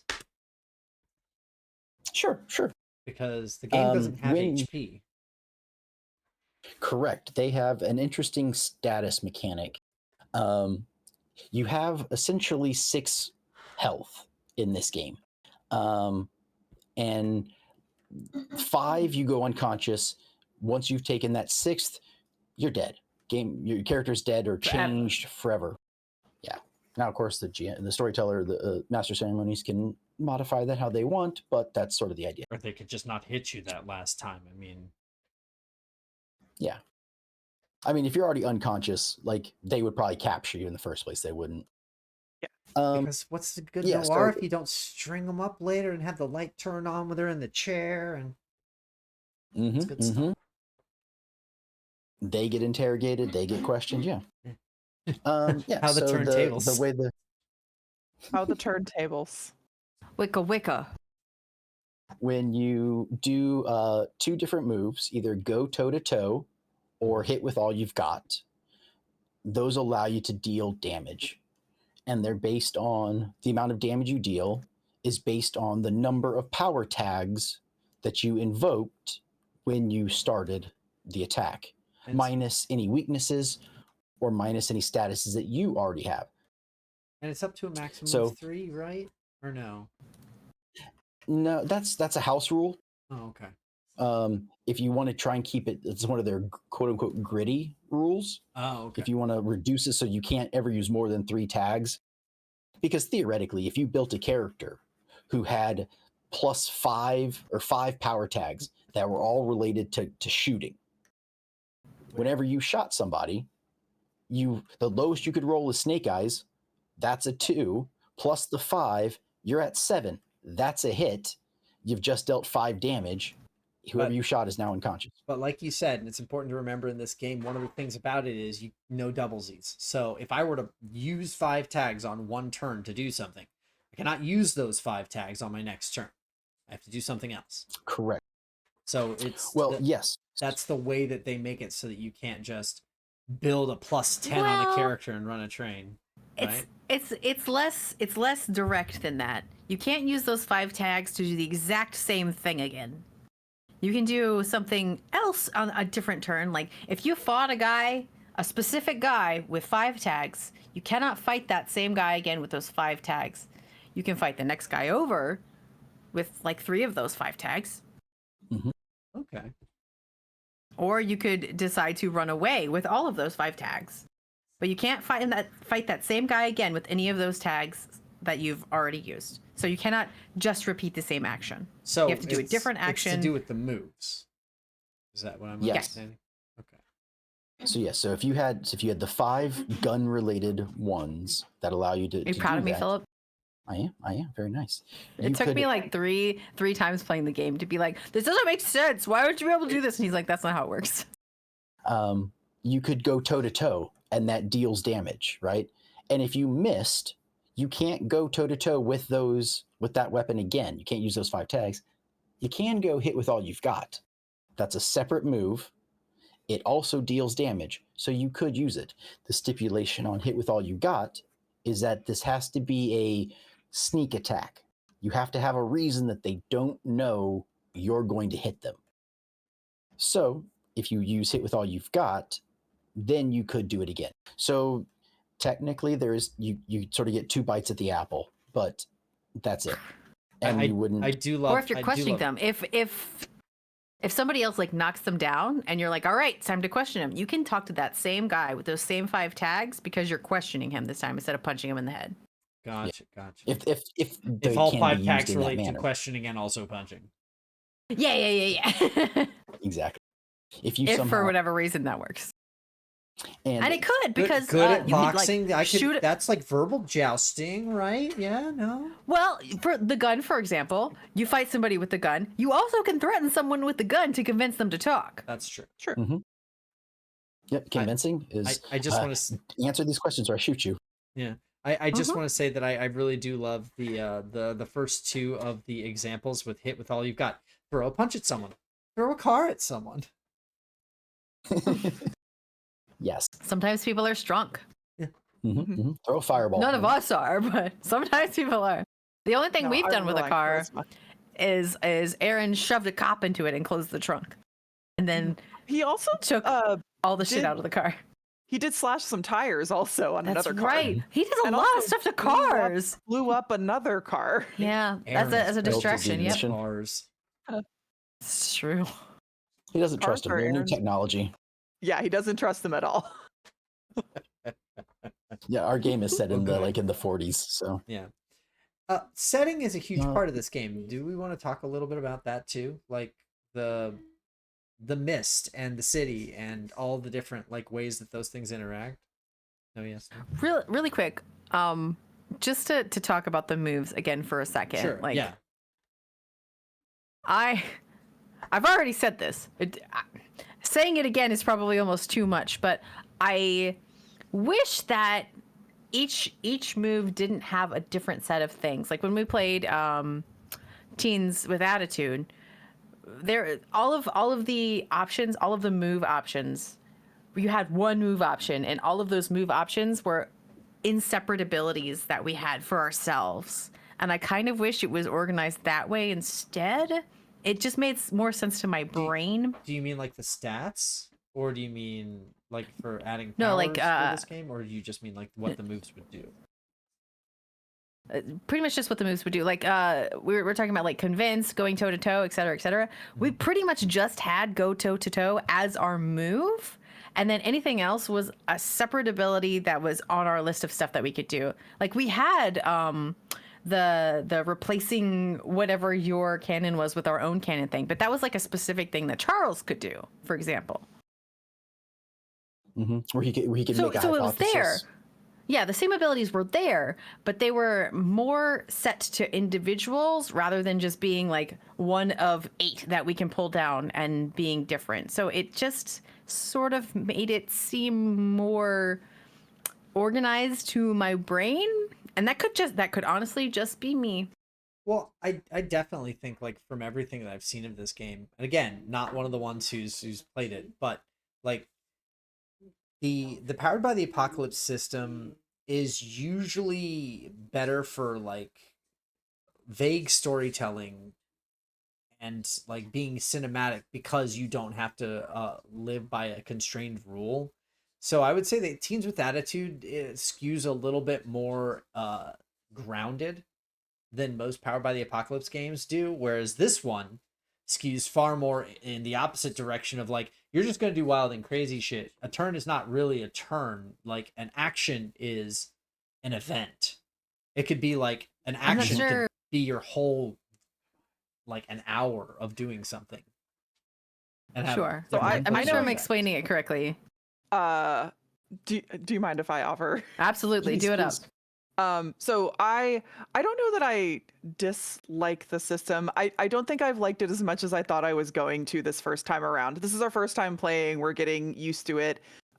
What I think has jarred me with the system in City of Mist is I'm used to playing 5e, right? Like I know what my spells are. I have my spell book, and I play a caster, so like it's very rigid. Like I know what my spell book is. I know how many slots I have. Like I know what I'm doing, and I know like the combinations of things that are going to work to me. And I can also predict the outcomes, right, based on how well I roll.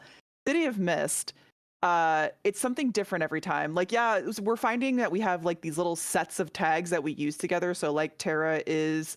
Like one of her specialties is investigating because she has investigator and her relic, which helps her like see the truth. And I've got my like sets of tags that I find myself using in different situations. So that kind of is like that, but it's not always clear what the outcome is going to be. And that throws me a lot of the time. So you have to be like really creative and I guess willing to take a risk, and that has taken so much getting used to for me, and it's frustrating also because I like having some kind of inkling, like, okay, if I do this, I know I'm gonna get like at least a kind of good outcome. So it's the unpredictability, like what status is this going to inflict upon me if I fail? I get to roll 8 dice, Philip and it deals that much basically damage. just has to go. Yeah, Philip just in the moment basically has to go. This does that thing you want to do. It does. I don't know, dizzy status, I guess, and that's valid. That's just a thing he made up, but it's totally fine. And suddenly, dizzy status -2 helps us to keep this guy on his butt while we question him. And that's fine. The thing that I have a problem with is in our little pull down of like options of what if I'm going to fight somebody, go toe to toe, sure. If I'm going to question somebody, there's a couple of different ways that I can question them, maybe like 2 or 3. Convince. So I have to fight. Yeah, convince. But I could also try and go toe to toe first. I don't know. It's just like I would like for all of those different options, convince, toe to toe, etc., to be a little bit more streamlined. Every one of those different options that you pick have different outcomes because it's like 1 to 6, 7 to 9, and 10 to 12 for your options. Each one of those things on each one of the separate things you can do, convince, toe to toe, etc., has a different like outcome that happens. So on one of them, it's like on this one, you get 2 clues answered. On this one, you can either punch him in the face 3 times, punch him in the face 1 time and not get punched in the face yourself, or blah, blah, blah, right? It's a lot of little things alternately jammed under. Juice. Yes, it's a lot of different options under a lot of other different options, and I wish all of that was a little bit more streamlined. I understand why it's not, because obviously you're not going to have the same result when you're trying to question someone versus when you're trying to punch someone, but it's a lot to keep track of. It is a lot to keep track of. Yes, I think we use Foundry, and it has there's a mod for it that lets whenever you roll for it. I feel like I need a cheat sheet. Maybe I do need a cheat sheet. I can print you off a cheat sheet. Give me a cheat sheet. One-page cheat sheets like, are powered by the Apocalypse's best friend. Yeah, okay. Definitely. I just like sitting there and going, because it ties back into what Christina was saying. I'm sorry to interrupt you. It is sort of a like, well, I kind of want to do this vague thing with probably these abilities. Can I do that? And then I don't realize that there is a different way to go about doing that ability because there's like 8 different ways that I could roll this thing. So I really just there's too many options at the end for what could happen. I like the simplicity of like roll Arcana. Yeah. So City of Mist does not have that same thing where I'm like, I want to check history on this thing, or like in 5e you're able to be like, I want to do this, and there is like a cut and dry way to decide. I mean, for the most part, a cut and dry way to decide whether or not you succeed or fail, or you know something or you don't. And City of Mist, there is nothing cut and dry about it. But like Christina said, we are learning this system. We are literally like jump both feet in, going, please tell us what to do. Okay, our game for this is actually an experiment to learn how to play this system. So as we're learning, we're finding like very slowly the way to do this, better. And I am slowly becoming more comfortable with it. But like just to start, I was like, this is too much. I need a cheat sheet. I don't understand. Philip's like, please just read the book, idiot. We were moving really slowly, and I think that was the frustrating part because we had to like stop so much and like, oh, did we get everything we were supposed to with this action we want to take? Oh, we didn't. What should I do? I don't know how to do that. So it was a lot of like, there were a lot of little speed bumps to overcome. Mm-hmm. Yeah, I definitely remember when we first started. It was, and even then, I still was like, well, I'm not sure. Like when you go toe to toe, right, and you inflict a status on somebody, the game wants it to be known that you can fight someone verbally, right? You can fight someone socially. Everything is damage. You can bribe an enemy if you don't want to beat them up. If you have qualities that make you rich or wealthy or influential or like really well dressed. Exactly. then you can use those tags to do social combats instead. And it's the same thing. It's still go toe to toe, but you would embarrass them, or you would bribe them with pizza. Yeah, or bribe them. So status of 2 pizza. You could walk up to an enemy, realize that like I'm gonna fight them, and they're just a thug for hire, right? They've got 5. You've got to damage them with a status of 5, but you only got to bribe them with a status of 2. And of course the players don't know this ahead of time. You don't necessarily know the enemy's health, but you could bribe them faster, and it would be a better, not necessarily better, but a quicker way to get through the combat. Yeah, and different enemies have different thresholds that are higher or lower depending on who they are, what they do. Mm-hmm. That's the other thing. Like it took us maybe like 4 or 5 times before Philip was like, no, actually there's a 1 to 2, a 2 to 3, which is farther, and a 3 to 4, which is further. Like amount of points you need to get a person to a point where you can either knock them out or question them correctly. And it's just like, I feel like I should have read this book more, but I also don't want to. The book is weighty. It is meaty. Yeah. So if you were gonna punch someone and you had 2 things that let you do a punch, you go toe to toe. As long as you succeed, you get 7 or better. You can choose to deal 2 points of damage, and we would call that bruised 2, right? Like you get to make up your own titles for it. And then someone else wanted to attack them, but they're going to try and like do something that isn't damage. So like maybe it's like, I'm going to make him confused so he won't know where to swing, what target is what. Like he'll be disoriented. Okay, you make your roll and it's got 3. Well, you now have bruised 2 and disoriented 3. Because those are different, they don't stack. They just exist both simultaneously. So if you punch them again, well, now you're affecting the bruised. So now it went from bruised 2 to bashed 3. But if you don't have 2 characters that both do punching, you can't assist in getting the person to the level they need to be at to question them. And in a quote unquote simpler system, punching and like mentally scarring somebody both work together. Yeah, we are working together to do damage to this enemy's HP bar.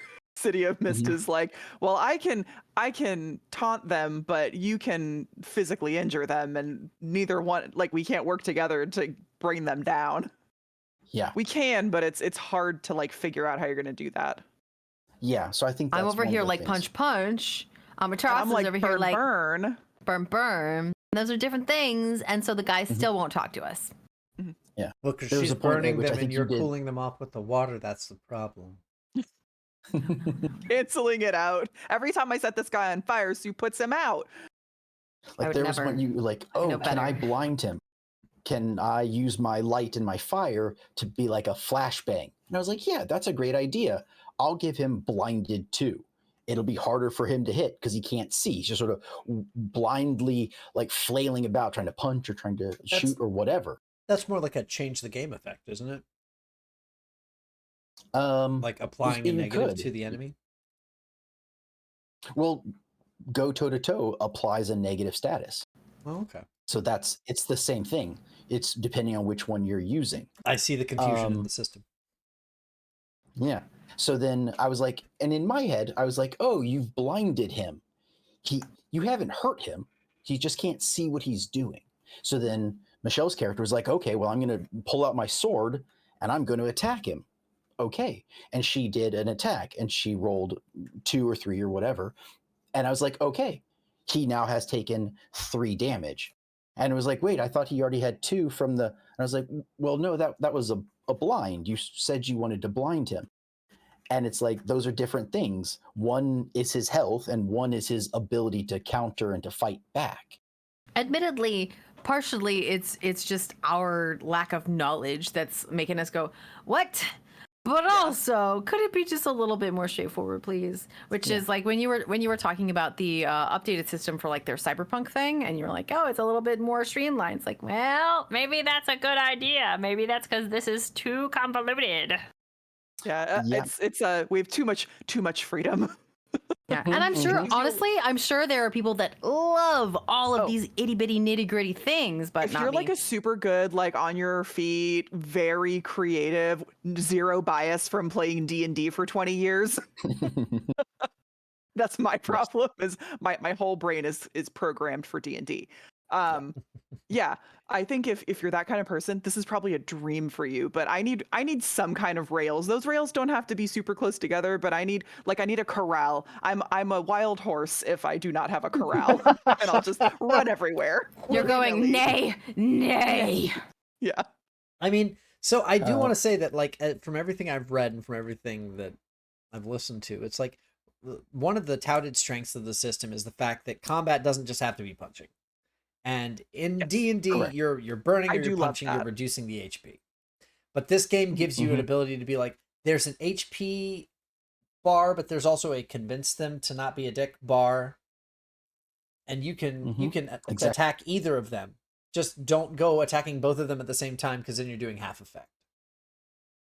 Exactly. I mean, you're doing two effects essentially. Yeah. Maybe both is like neither is effective enough, but I do like one of the ways Philip sold me on this system is you were telling me we're sitting in my living room and Philip was like, I hear you hate combat, and I was like, I do hate combat. It's really monotonous sometimes, and sometimes you get a high danger level enemy and it sucks a lot and it takes a long time. And you were like, what if there was a system where you could just literally talk your way out of anything? And I was like, tell me more. And you can do that. You can talk your way out of anything in City of Mist if you're good enough at picking your tags and applying statuses. Or you just shove the cop in the trunk and close the trunk and leave. Yeah. That's exactly what it was. It was achieve your goal, go toe to toe. And I was like, okay, I knew what the story was going to be. I knew what Aaron was trying to do. This wasn't supposed to be a combat. That I wasn't going to make him one-on-one with this cop. Yeah, just put him in the trunk. That is what he was trying to do. He didn't want to kill him. He didn't want to knock him unconscious. Just do that. And so, yeah, I think that was a perfect use of it. One of the ways the system has to make things more difficult is you have negatives. So the person who was blinded 2 and bashed 3, those all become negatives when they try to roll. Now, you never roll for the bad guys. They always just do. But you would then apply that to what they were doing. So if, say, Christina's character was fighting and she got, cut 2, when she next wants to do anything that is related to combat, like physical combat, like moving, she would suffer a -2 to all of her rolls. So the 2d6 plus any powers minus cut 2. And then now it becomes harder. And so that's sort of how this thing becomes. Like, as you get into a fight, as you take damage, the odds become ever increasingly less likely that you're going to succeed, because you still have the same number of power tags. Well, but you can also work around those weakness tags. You can just say, okay, I was cut in the leg, so I'm going to use my hands for something. Or I have reduced visibility because I got cut on my head, right? Like, you can describe your way around not pulling a weakness tag. No, you can't. Unless it doesn't apply. These are not your weakness tags. These are statuses applied to you. I thought the statuses only apply if you're doing something that applies them. It doesn't just apply to everything you're doing from now on, right? Until you can heal. Until at some point, either someone changes the game and heals you, or you have a chance to get home and take a rest. What, right? But like in one combat scene. What I'm saying is, like, if you're in a combat scene and if you're like Christina's character trying to talk your way out of something, and somebody has like dislocated your shoulder, that doesn't stop you from talking. Correct. So yes, you're true on that. As long as they are different categories. Yeah, you can still work around injuries. Yes. It's just you can't power through them and expect them not to affect you. If you have a crushed hand or something, you're not then going to be like, my Kukulkan character is not going to then be like, well, I'm still going to shoot him with my gun. It's like your trigger finger's broken. You'll be at a -3. Still doing it. Yeah. Yeah, and you can try and, like you said, power through and hope you have enough. Because as long as you get a high enough score, you always get at least a 1, the rule of 1, or the rule of +1. Yep. So you could have 700 negatives if you, well, no, because those all remove from your roll too. So if you rolled 12 on the dice and you had -3, that's still a 9, that's still a hit. You still get at least +1 damage. Right. So you always, even though you had all negatives and no positives, you still get at least a +1. So we. But yes, if it's, I think it's an interesting idea that they've separated certain aspects of the combat. If someone has embarrassed you, then you trying to be socially aggressive to them is weaker. But you can still be like, fine, I'm going to punch him in the face. And you're not weaker.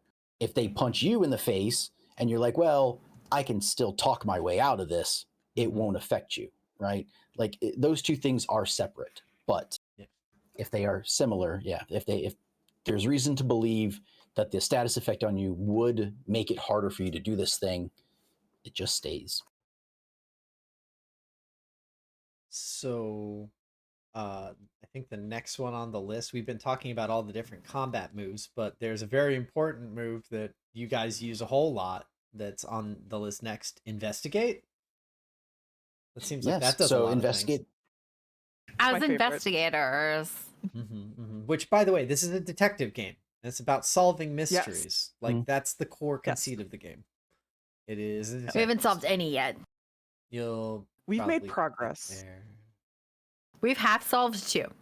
Hey. Yeah, we've gathered so many clues. You almost know kind of why with Officer Mackenzie. What is his name? Sam? Kaminsky. I remember it. It's Kaminsky. Michelle, I'm so proud right now. It's because I'm not in character right now. Yeah. You don't have to concentrate on your little Cockney accent. Oi, oi, oi, oi, oi. So with investigate, it's however you want to pizza. However you want to try and solve the case at hand, whether it's investigating a person, you're asking them questions, whether it's investigating a crime scene, either anything like that. You would roll your 2d6, and then you would add any relevant power tags that are investigative in nature. Christina, you have your pocket watch, your mirror that shows the truth, or your ability to read a room. All of those things add a +1. Mm-hmm. Is that ability called read the room? Yes.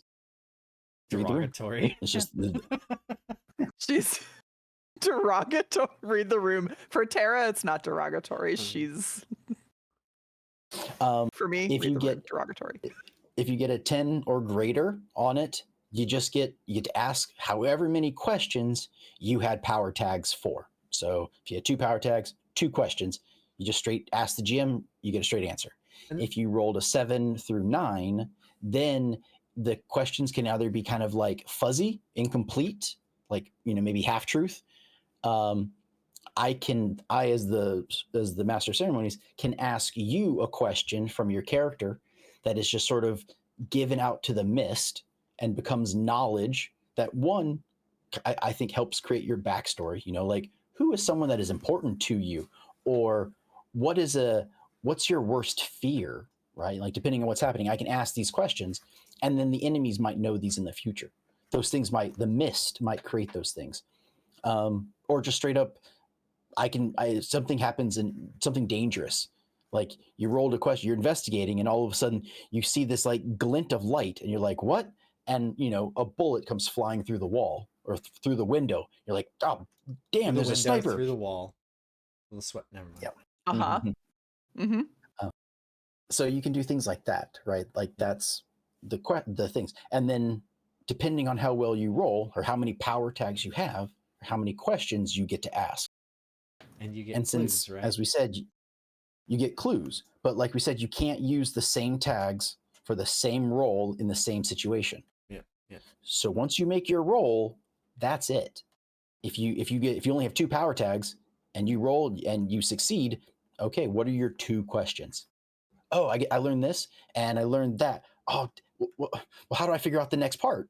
Like there's more clues. How do I find them? Someone else does it.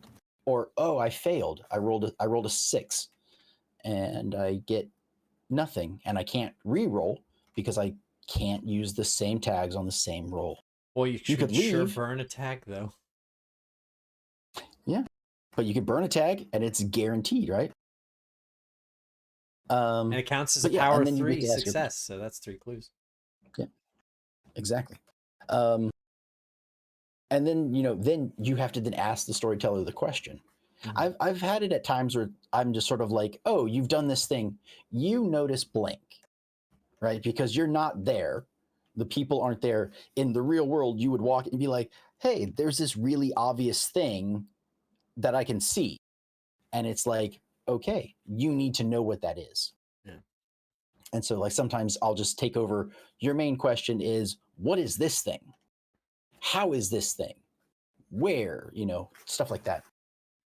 Who, what, where, when, why? But I think it can lead to problems. How? There was definitely a part where in the beginning of the mission they were at a murder scene, and there are a bunch of clues that once you visit here, it takes you to the next location, right?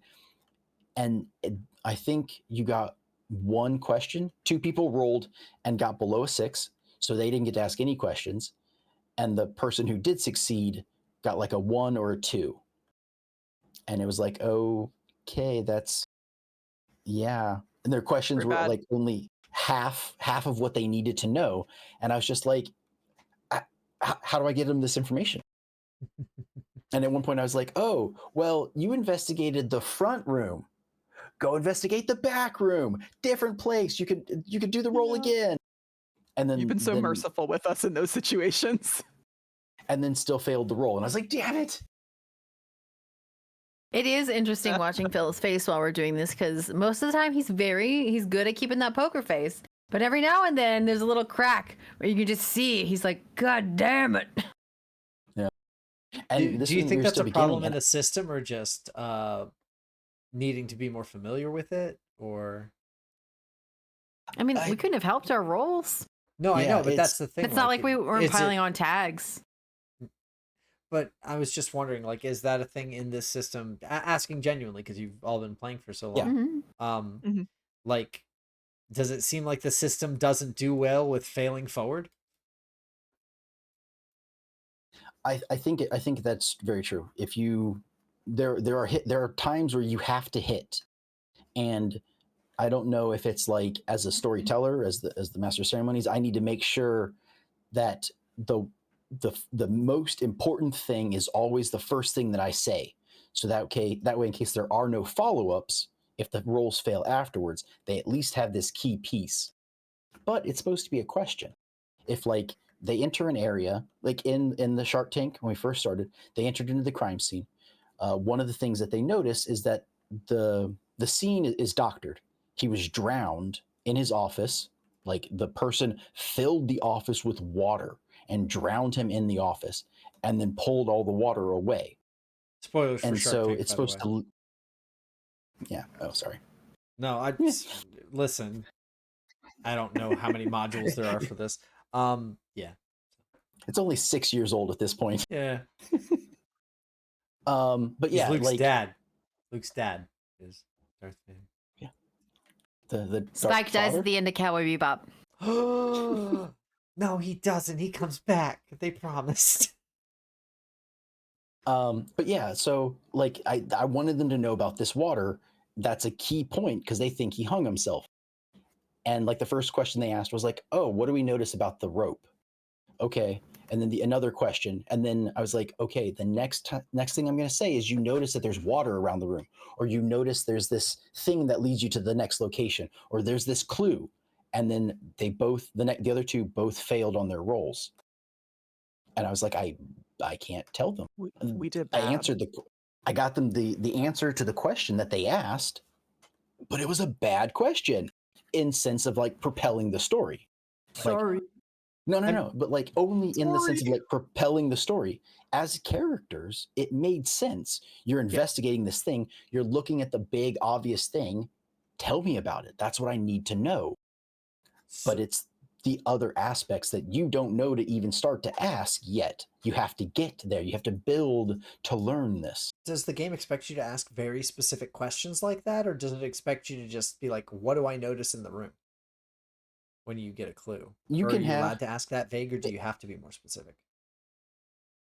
No, it can, I think it can be anything. Like there are examples given in the book, but they can be sort of vague. Like, tell me what I notice about this thing. Do I sense anything like this?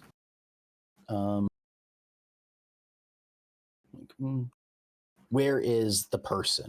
Who's responsible for the person's disappearance? Right? Like you can do who's responsible for killing this person? Okay. And there may be like, oh, you get this information, you get that information. You may not get like, oh, it was John Doe who lives at 123 West Street. Like you probably wouldn't give that as the answer, but you could do something very specific, like, oh, well, they were killed by a person of 5.5 feet who is right-handed. So you could do stuff like that if that's the question that's asked. I feel like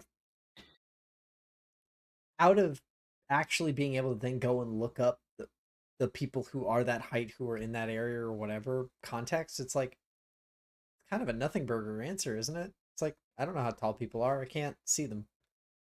Do I see a person with that description? And if you don't see them, then it's like, oh. Yeah, it would have to be something like, when they see that person later, you're like, oh, you see this guy, he's 5.5 feet tall and he seems to be writing with his right hand. Like you would have to tell them when so that that's happened, like a stock or they would have had to have clue met. Answer, basically. Yes, okay. Exactly. And so it's things like that where you sort of have to try and apply it as best you can. Okay. You can ask, and one of the other like limiting factors is that your questions, your power tags, have to be related to your question. So if you're using a fingerprinting kit, you can't get a image of the ghost. What? I want a retina scan like, with my fingerprinting kit. Come on. Right, but you can't see the spirits that are lingering in that room. Ooh. If you can because see it's Logos first mythos, is that what you're saying? No, it's just a fingerprinting kit won't show you a spirit. You have to have divination, or you have to have something that lets you talk to ghosts.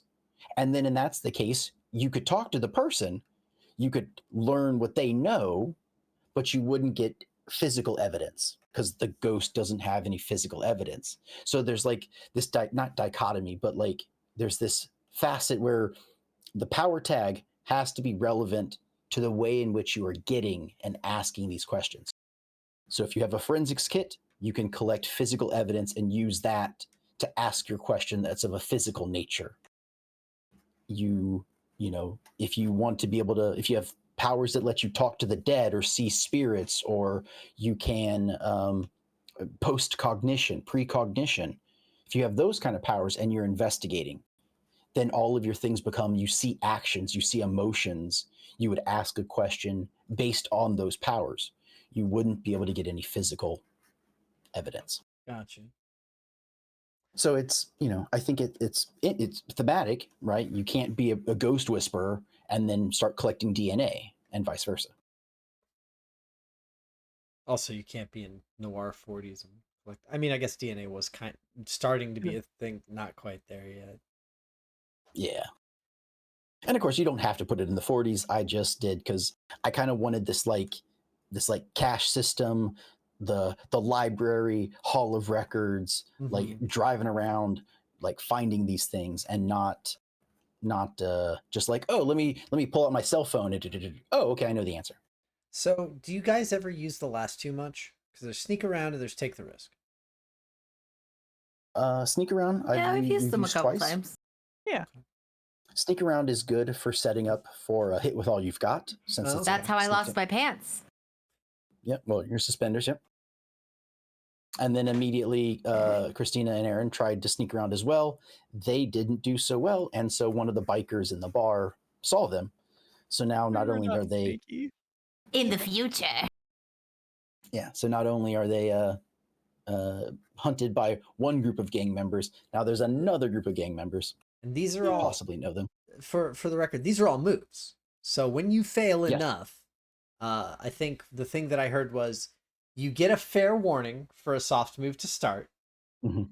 Basically, it's like if you mess up again, something bad will happen. And that is a form of soft move that sets up for a hard move later that would normally not be allowed to happen. Well, so specifically for sneak around, no. If you roll a 7 through 9, you either leave something important behind, Mm-hmm. someone unimportant notices you, but now they have just become important, or someone tells you're there through a secondary sense. But so like that's not even just like soft hard moves. That's just the rules of that specific move. So it doesn't even codify it as like being soft or hard. Correct. It's just the effect of a 7 through 9. Okay. I know that sounds Now, stupid. if I it apologize. This is what they're called. They're called soft moves and hard moves. It's powered by the Apocalypse vernacular. Something that Tease with Attitude did not explain enough. No, very true. If they rolled a 6, then yes, hard move. Yeah. Anytime, on any move, anytime it's a 6 or less, hard move is authorized. Yeah. So like, I'm going to sneak around and I'm going to use this ability to do so. Oh, hard move, you failed. Hard move, burn that ability. Like you can do that, or take damage, or ugly bargain, or other things you can do. Mm-hmm. Yeah, all of the hard moves become available on any move that is a 6 or less. Gotcha. Sometimes I just like let it go, and being like, oh yeah, you failed. The bar notices you have completely failed to sneak. The last one, the take the risk, that I don't think we have ever done. That one looks like fun. See, I'd gravitate towards this stupid crap. Takers. When you perform a daring, risky, or outright stupid feat, roll plus power. Yeah. No. And you have to hit a 10+ on it. Yep, 7 or 9, things get messy. You get a hard bargain. Yeah. So like we just never needed to use it. Nobody's been a risk taker or tried anything along those lines. Sorry, not sorry. No, you're too sorry about it. But yeah, it's just it comes down to, I think, when you build your character. Mm-hmm. Let me throw this in. Every theme book that you pick is lightly associated with a move. So if you pick the expression theme book, the one that lets you bring your powers out into the world, like shoot fireballs or have super strength, that's associated with the hit with all you've got spell or move. I mean, hit with all you've got move. There are several things that make hit with all you've got better. So it's almost like it's something you need to know in addition to creating your character.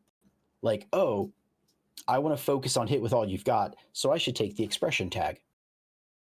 Or if you've taken the expression tag, make sure you pick abilities that go really well with hit with all you've got.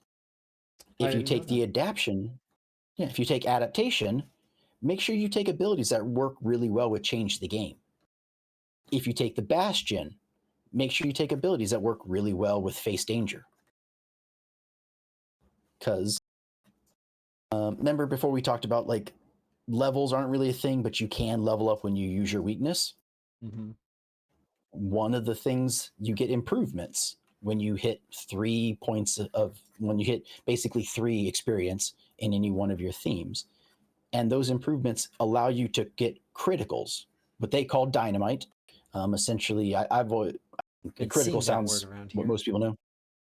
Yeah, things can go dynamite. And that's a 12+. Sounds like it ought to be good. It is. Yeah. So no, you explode.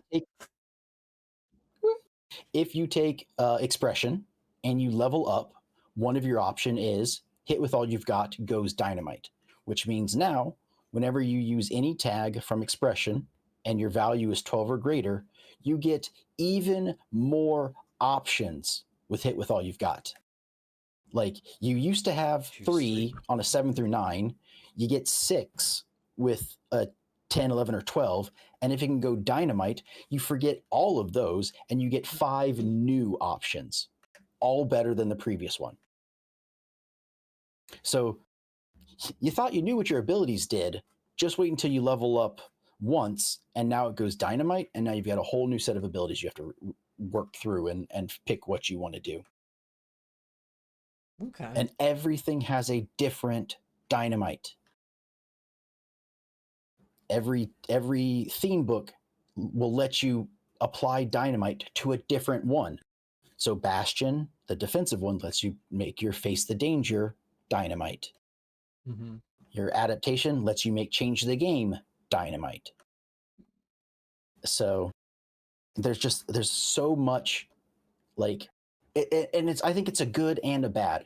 Like, if you're willing to focus on what they are, be like, oh, I really love that I can now do this. Oh, I know how I can apply this in this situation. I can't wait to get this. And you focus on it.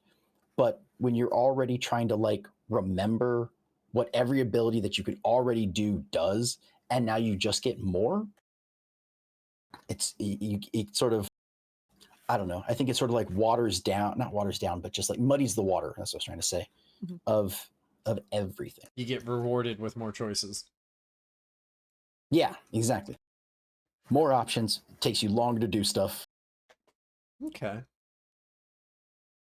Well, so that's the But moves. I mean, But that's just the that's just the moves that you can do with, and then there's, so that's the core moves. yeah. After core moves, we get special moves. Okay. Now, the special moves are more story based. One of them is called the opening monologue, because okay. every Yeah, good, I actually really like the opening monologue. It's really I fun. love it. Every good noir detective has the scene where the camera pulls in. Yeah, she. The detective is talking, and it sets up the start of the scene. It was a lazy, rainy Sunday, and I was chilling at my desk when she walked in. Legs that just wouldn't quit, or whatever they want to, cheesy lines that you'd hear in a noir detective. Legs that just wouldn't And quit. it's a recap. Kicking me. She won't stop kicking me. Don't quit kicking me. So yeah, I think that's really a fun way to, like, the story is in the head of one of the characters. It's how they're perceiving these events. And so it's the recap. It's, the couple minutes of recap that everybody has to do, because you have your own life and doing stuff in between these sessions, and you're like, what did we do last time? Oh yeah. But it's from their perspective. Their ideas and their influences and their emotions play into it and create this really cool couple minutes where they describe the scene. And you go around the table, first day is character 1, and the second session is character 2, and third session is character 3. So That's fun. it's not like everybody does it every time. I know that in our Star Wars Edge of the Empire game that I was in, one of the things we liked to do was do, like, the Clone Wars voice intro, where everybody was talking like this last time on the last episode. We would have, That's awesome. I love it.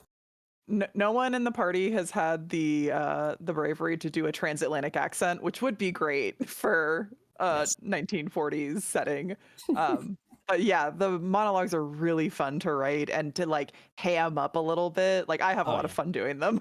Well, and this Friggin', whole game's a uh, flavor for- win, right? Oh yeah. For mine, I did. It was dumb. It was so stupid. I went into the kitchen, and Philip's like, "Now we're gonna do our monologue," and it was my turn.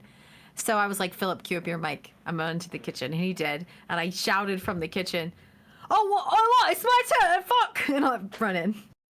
Yeah. At least you didn't know it. Yeah. Because Sue was a goof. Yeah. Yeah. And I think it's great. I think all games, I that's one of the things I would steal from this game in any other game. And then the second thing I would steal is flashbacks, Yeah. where the flashback system is really cool. Once per session, it applies for every character, right? You get the spotlight, which is it's your turn basically.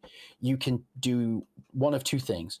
You describe an action to be carried out by your character in the past, and then you make one single move roll, and that outcome affects the current scene.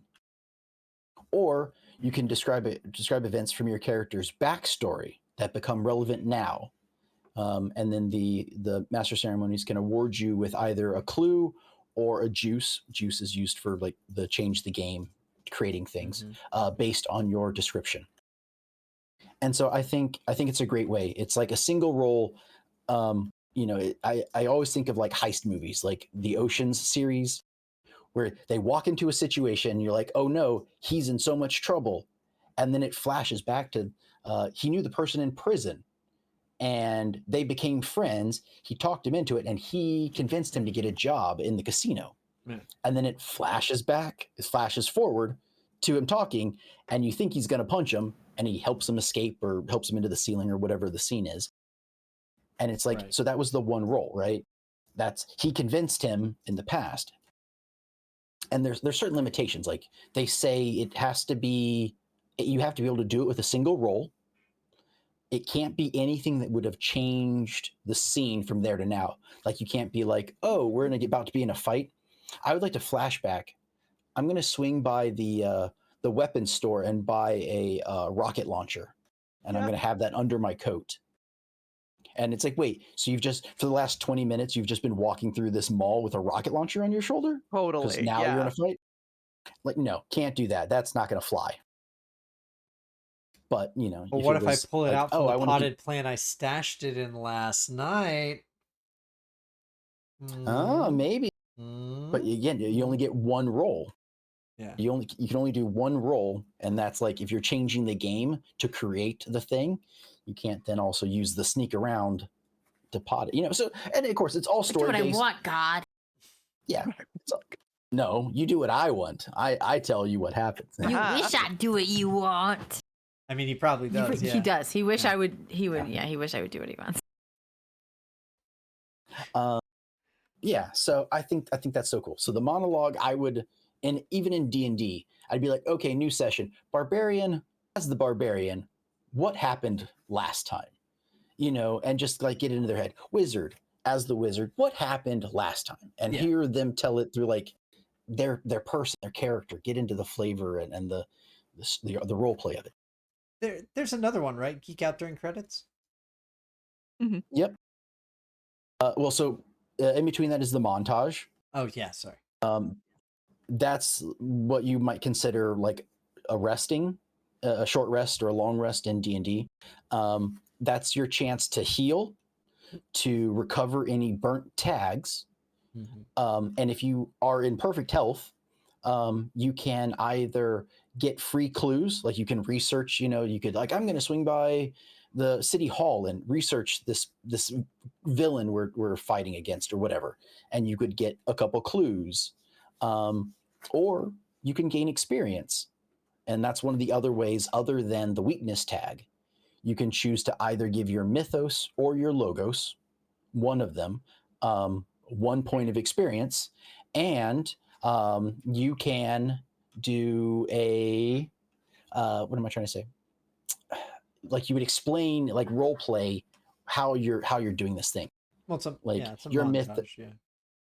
Yeah, and it just it's a montage of everybody doing their things, going their own separate ways, and then you can turn it into a real scene. Like if it's like, oh, this is really good, like let's do this, let's make this its own full scene.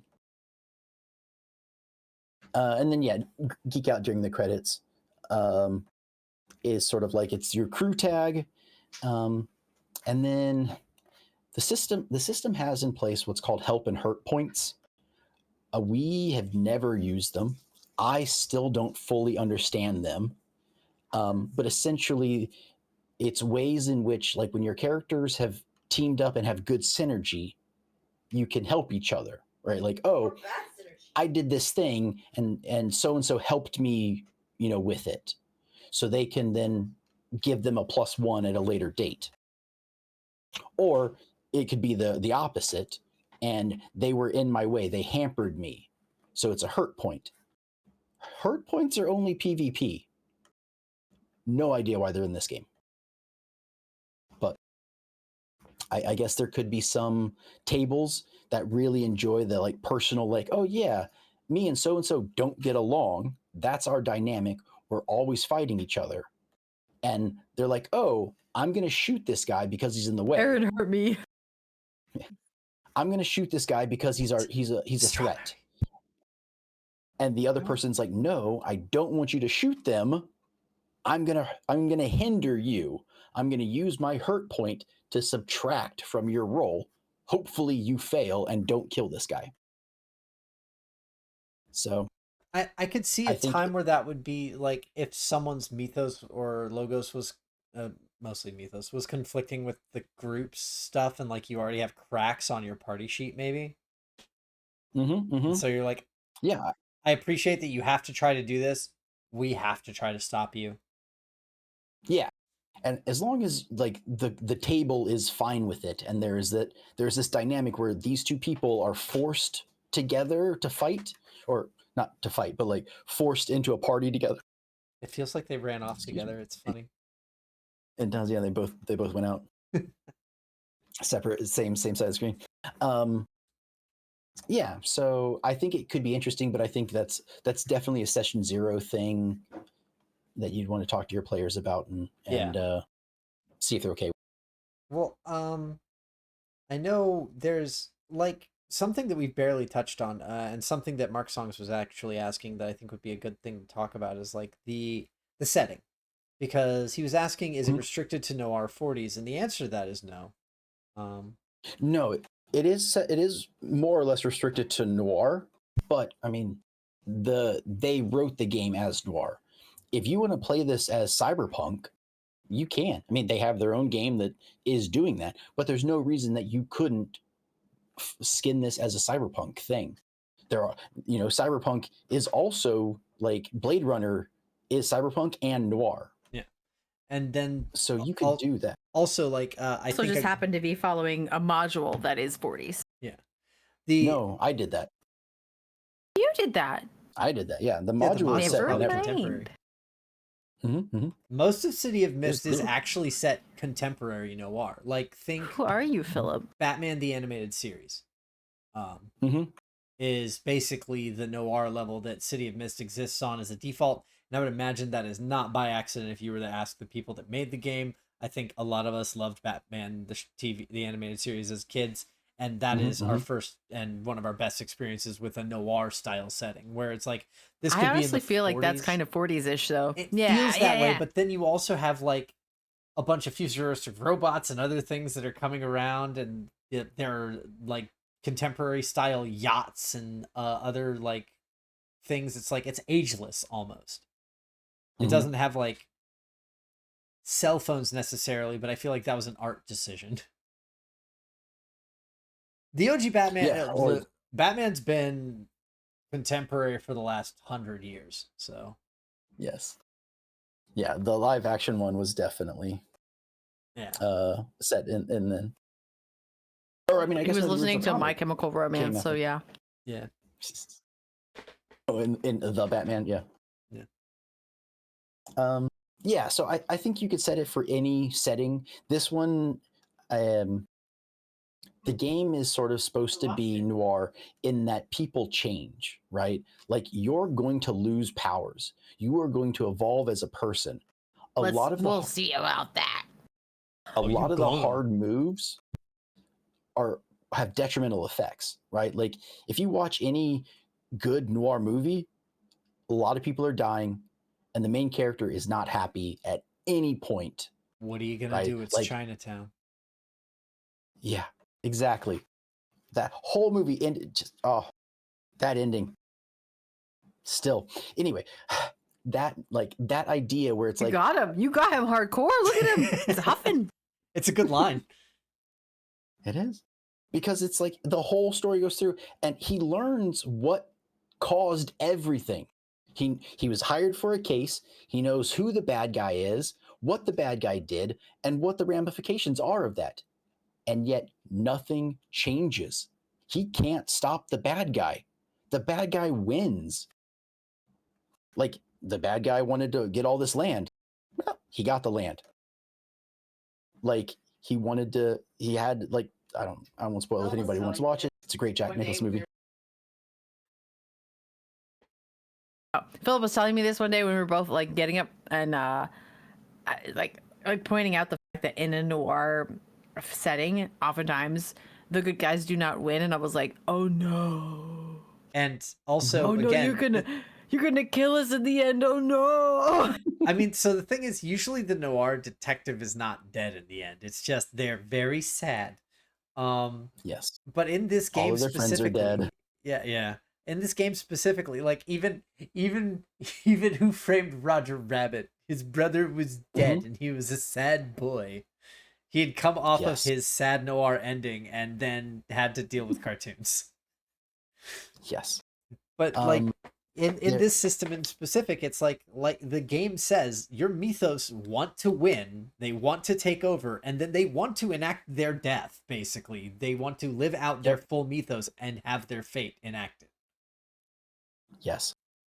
One of the powers, I guess, moves. I get move right. It's called Stop Holding Back. Yes, this is a good No. one. And at its ultimate form, you die. Like your character's done. It is the gamble move of the ever in this game. I remember reading or listening to that one. It's like at minimum you burn a card. So like that's one of the ones where like the idea is that you unleash one of your mythos, because usually it's a mythos. Like it's not necessarily a variant rule, but it's like if you want to do logos, maybe. But like if your expression tag was fire related, as Aaron's was in our game, he went to stop holding back, and he basically turned into a settling torch. Right? He used all of his power, focused it down, and cut through a safe. And that's cool. Like depending, yeah, and he can't normally do that. Normally he can make his fist like burn and punch with it, or he can add heat to things. So he went all out, and by doing so, he stopped holding back, and it screwed him up for the rest of the scene. And I think it has 3 different settings. Which I think is there. Yeah, like you can see there's the significant, no return, and there's one more. If you'll scroll down just a tiny bit more. Ultimate, there. Yeah, sorry. No, it's all good. I was looking on the screen and realized like I'm on a couple seconds of delay. So, but yeah, so he did the significant one, and that just either applies fade or crack, which makes it closer to you losing it. And then if you do I think that's the one he did, the significant one, because I wasn't sure like what level this was going to be. I didn't know how well he was going to roll, stuff like that. The no return, that's the one where you could just lose a card. Yeah. Like that entire, like for him, it was expression. He would have lost his entire expression card, and it would have had to have been replaced by a logos. Yeah. That's another thing to note. In this game, you can kill one of your cards, essentially. If you run out of themes on your card, positive themes on your card, that card then basically flips over and becomes one of the others, and you have to make a new card that is the opposite. So if you burn one of your logos, it becomes a mythos, and you become stronger, closer to becoming what is called an avatar in the game. And if you burn a mythos, it turns to a logos, and you become more mundane. And they become what is called nascent, which means when they turn, you only get 1 power tag. You have to then gain experience on that tag to get your other power tags. And when you do that, you gain a nemesis based on that tag that you lost. It could either be a person, it could be a concept like greed or wrath. Like just wrath is after Sloths, you. water. Yeah. It just becomes after you. It's forever. You've got this nemesis. But so we talked about the leveling up, where you get those things and you get to add either the improvements, like making things go dynamite, or more power tags. You'd start with 3, you could have 4 or 5. Yep. There's a secondary leveling up system. So in case you didn't have enough leveling, we've got more. I have more than enough leveling. Whenever you lose one of your theme books, you have what is called build-up points. So anytime you have more than 3 things on any one card, and everybody does because you have 3 powers and 1 weakness. Yep. So you have the 3 powers and the 1 weakness, and that's 4. If you had other power tags that you've gained or other improvements, those all add up. So when you lose a card, you count build-up points. Once you have reached 5 build-up points, you have what is called a moment of evolution, which is another form of leveling up. That one lets you... Yeah, nascent themes are when you replace something. Yeah. The moment of evolution allows you to do even more things. Like any move that you want, any one move can become dynamite forever. You can always, like, you had Bastion and you picked your Face the Danger becomes dynamite. Well, maybe you want go toe to toe to now be dynamite. So now you have 2 different things that are dynamite. You can reverse the effects of your fade and the crack that is on those things. You can use your oh yeah, there you go. Yep. Choose another broad power tag. So like one that you could use in a bunch of different places. Yeah, and so like that's secondary leveling system. And then it's even got the bottom one. Some of them are just like thematic. They don't have any effect on your character. You can leave the city. Yeah. Because in this game, this is very similar, I think, to Teens with Attitude. These are check boxes, and you can only check each of them once.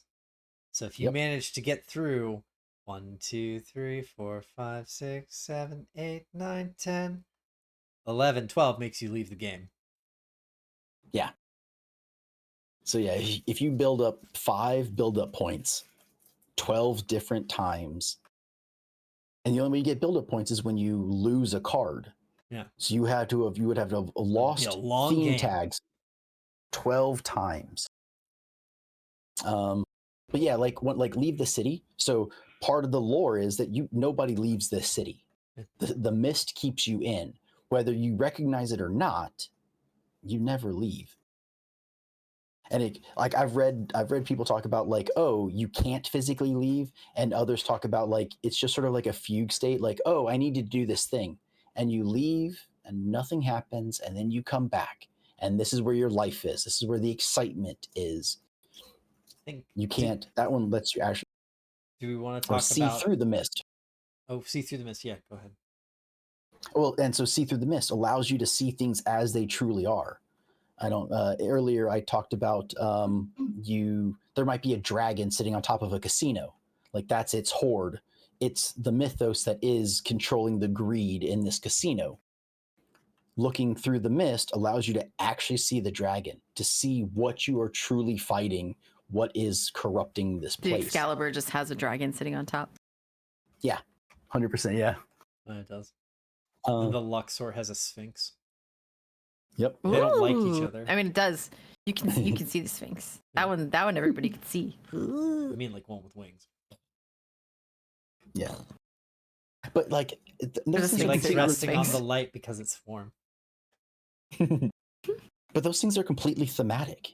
Yeah. Like you level up, and it's something you have to just like work out with the master ceremony. It's like, hey, I'd like to look through the mist. What can you tell me about this? Or like, I'm really interested in this thing. So I think that there was a question that was asked earlier, since we're talking about the mist. I don't know how much we want to go into this, but earlier Mark had asked, he was like, oh, so like Mr. Smith and the agents. And that's very funny that he brings that up, because City of Mist does in fact have agents. They're called gatekeepers. Yep. They're men in black. Gatekeepers. Yep, they're men in black. They it's an organization, it's an agency that tries to keep the two separated, the mist, well, not separated, the right word, but like tries to keep the mist hidden, people unaware, and just let it do its thing. And they fight against it and to a certain degree, like try to keep it in check. I think one of their sub goals is essentially don't let things go Avatar, because that's when the mist has trouble. But they're basically like they're not the will of the mist, but the mist does kind of have its own like sense of what is right and wrong and what should and should not be able to happen in the city, and the gatekeepers are kind of like the arbiters of that to some extent. Like they're tied to it, but in the mythology of the actual game itself, they do not give you a concrete, yeah, there's a hierarchy and they work for the Mist, and the Mist is actually whatever it is. It's like, well, you don't know. They're just guys that are doing office jobs, but their office job is, hey, that one crazy bitch is about to get super crazy, and maybe chill her out and make her forget how crazy she is. Yes. And the Mist is supposed to be its own character. Yeah. It is its own possibly sentient existence in this city. We love a setting with a brain. Yes. So, yeah, I think that's really cool about it. That's a really neat idea to make it, alive, for lack of a better term. Honestly, for all the vagueness and bullshit that this system does seem to have intrinsic to it, that they seem to have tried to hammer out in many different iterations, versions, things, whatever, the flavor win of the entire like mythos of the system itself, and like the city that's been developed, and if you read into like the supplements with all the different districts of the city and the level of mist in them, and how the people are like themed and based off where they are in the city, it's such a great setting. It really is. Yes. And I think it like you said, timeless. So you could set it for any A blessing. time that Kitty. you want. Ooh, a little kitty.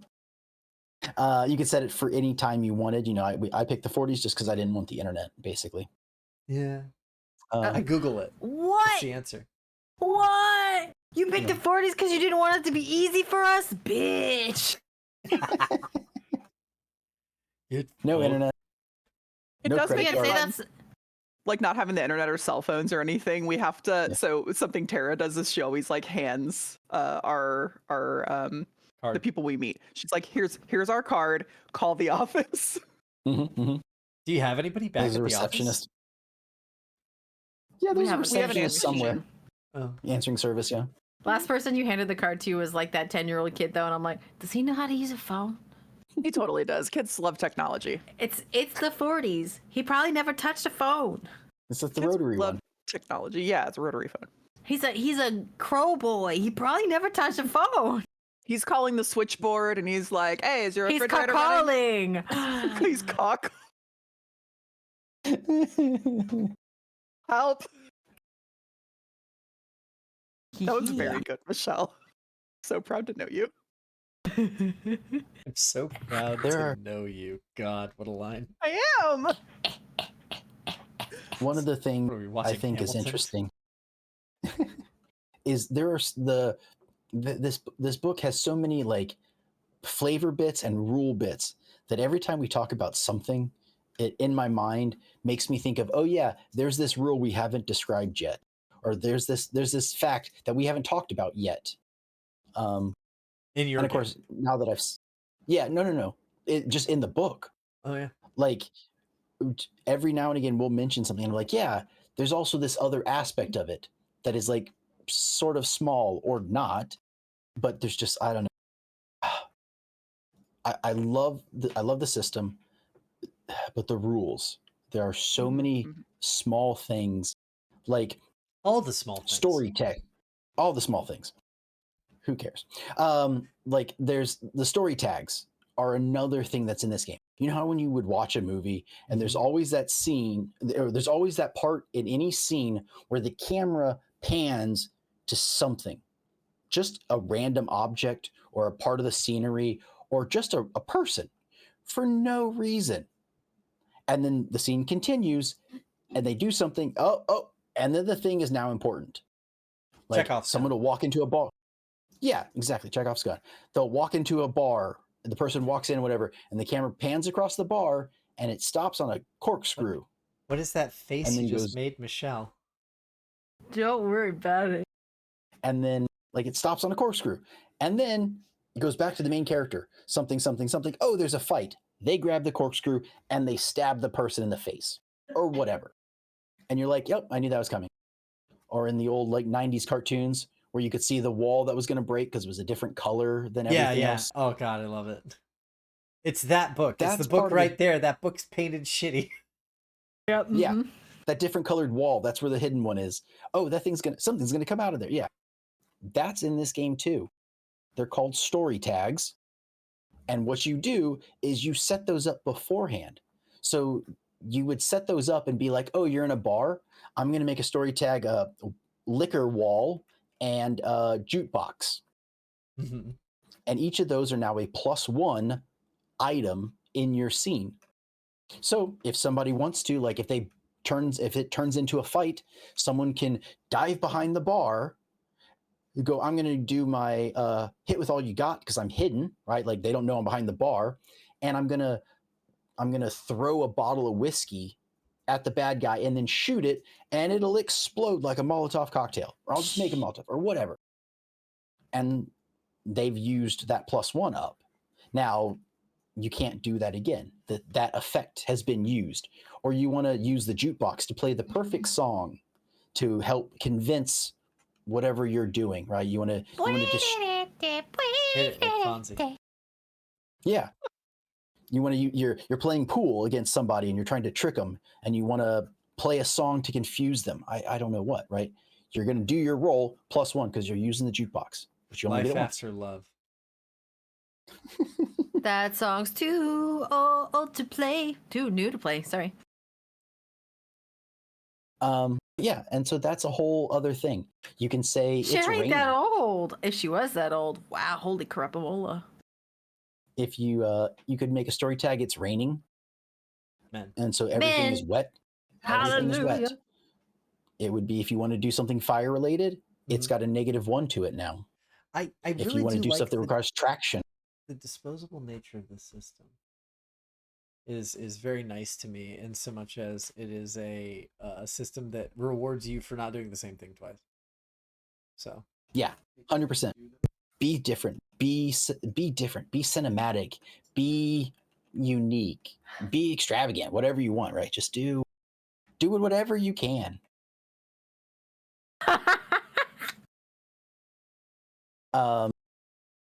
Yeah, and that's one of the things I think is also really cool Is that about it. Mojo Jojo? That is Mojo Jojo. Mojo Jojo. you children, What? Why are you acting like we're responsible for this? you immediately got told on. I don't know what to tell you. I cannot believe the betrayal Jojo, right Jojo. now.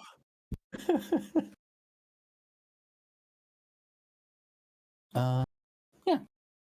Cannot believe you have sleeper agents in my house. Literally, people are asleep.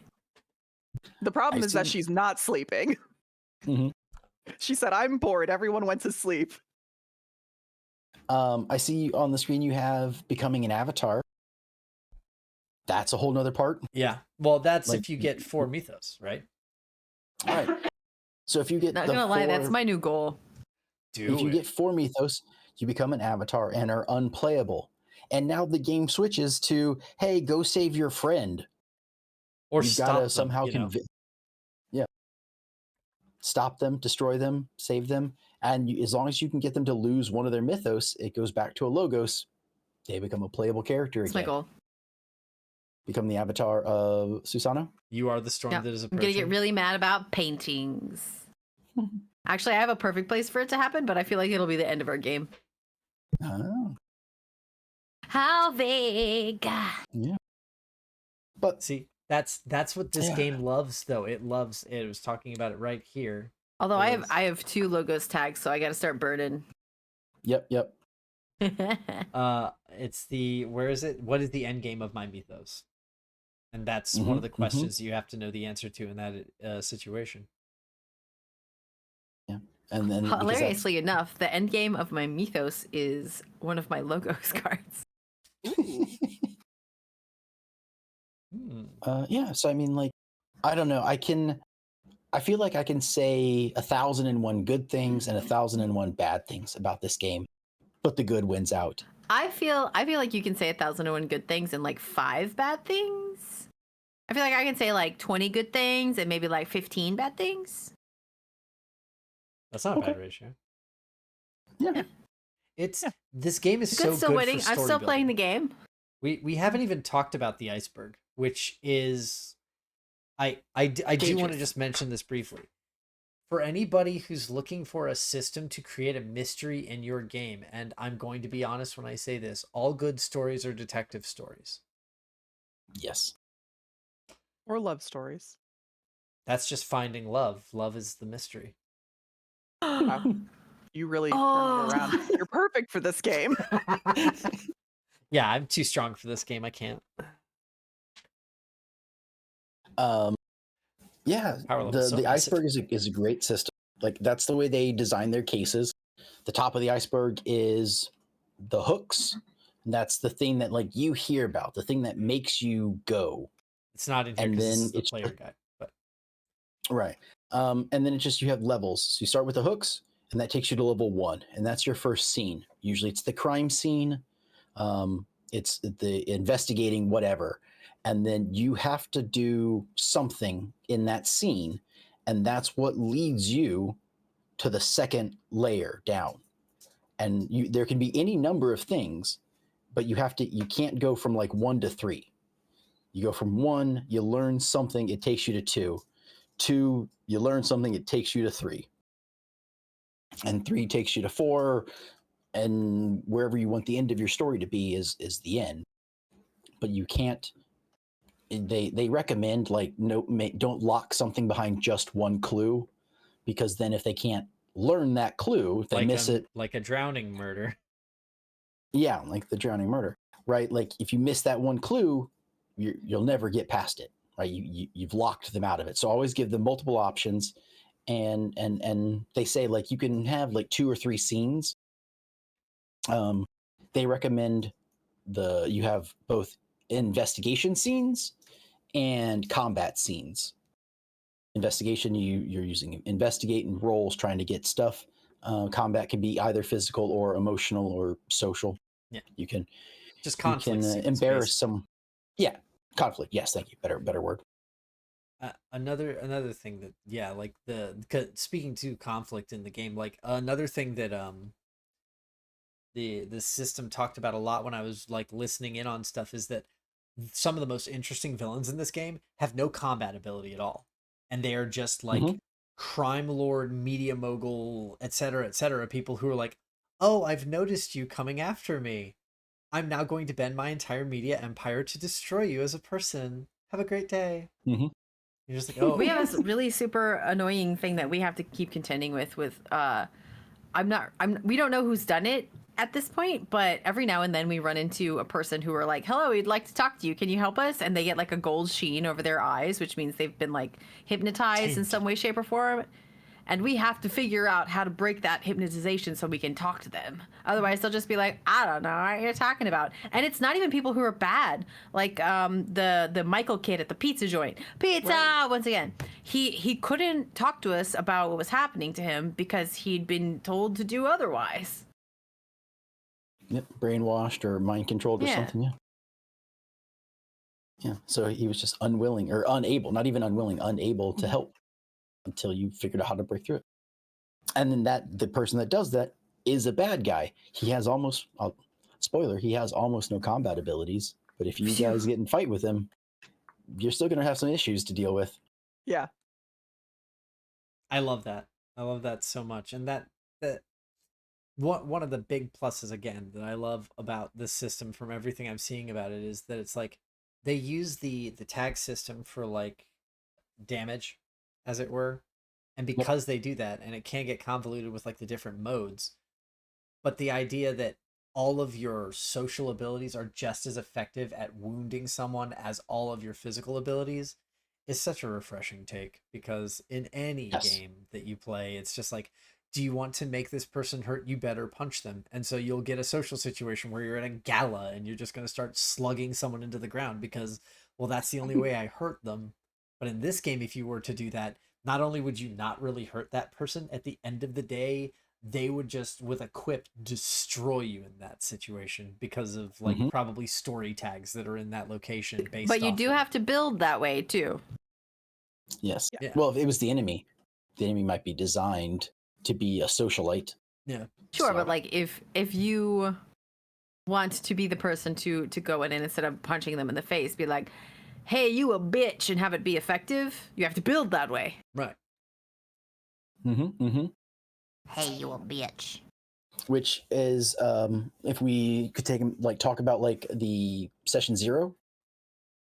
Sure. I know we did that for Well, I was just say like I don't think I put that in our outline, but just like session 0, we had that, and I was like, hey, who do you want to be? Like, what mythos, what fairy tale do you want to be?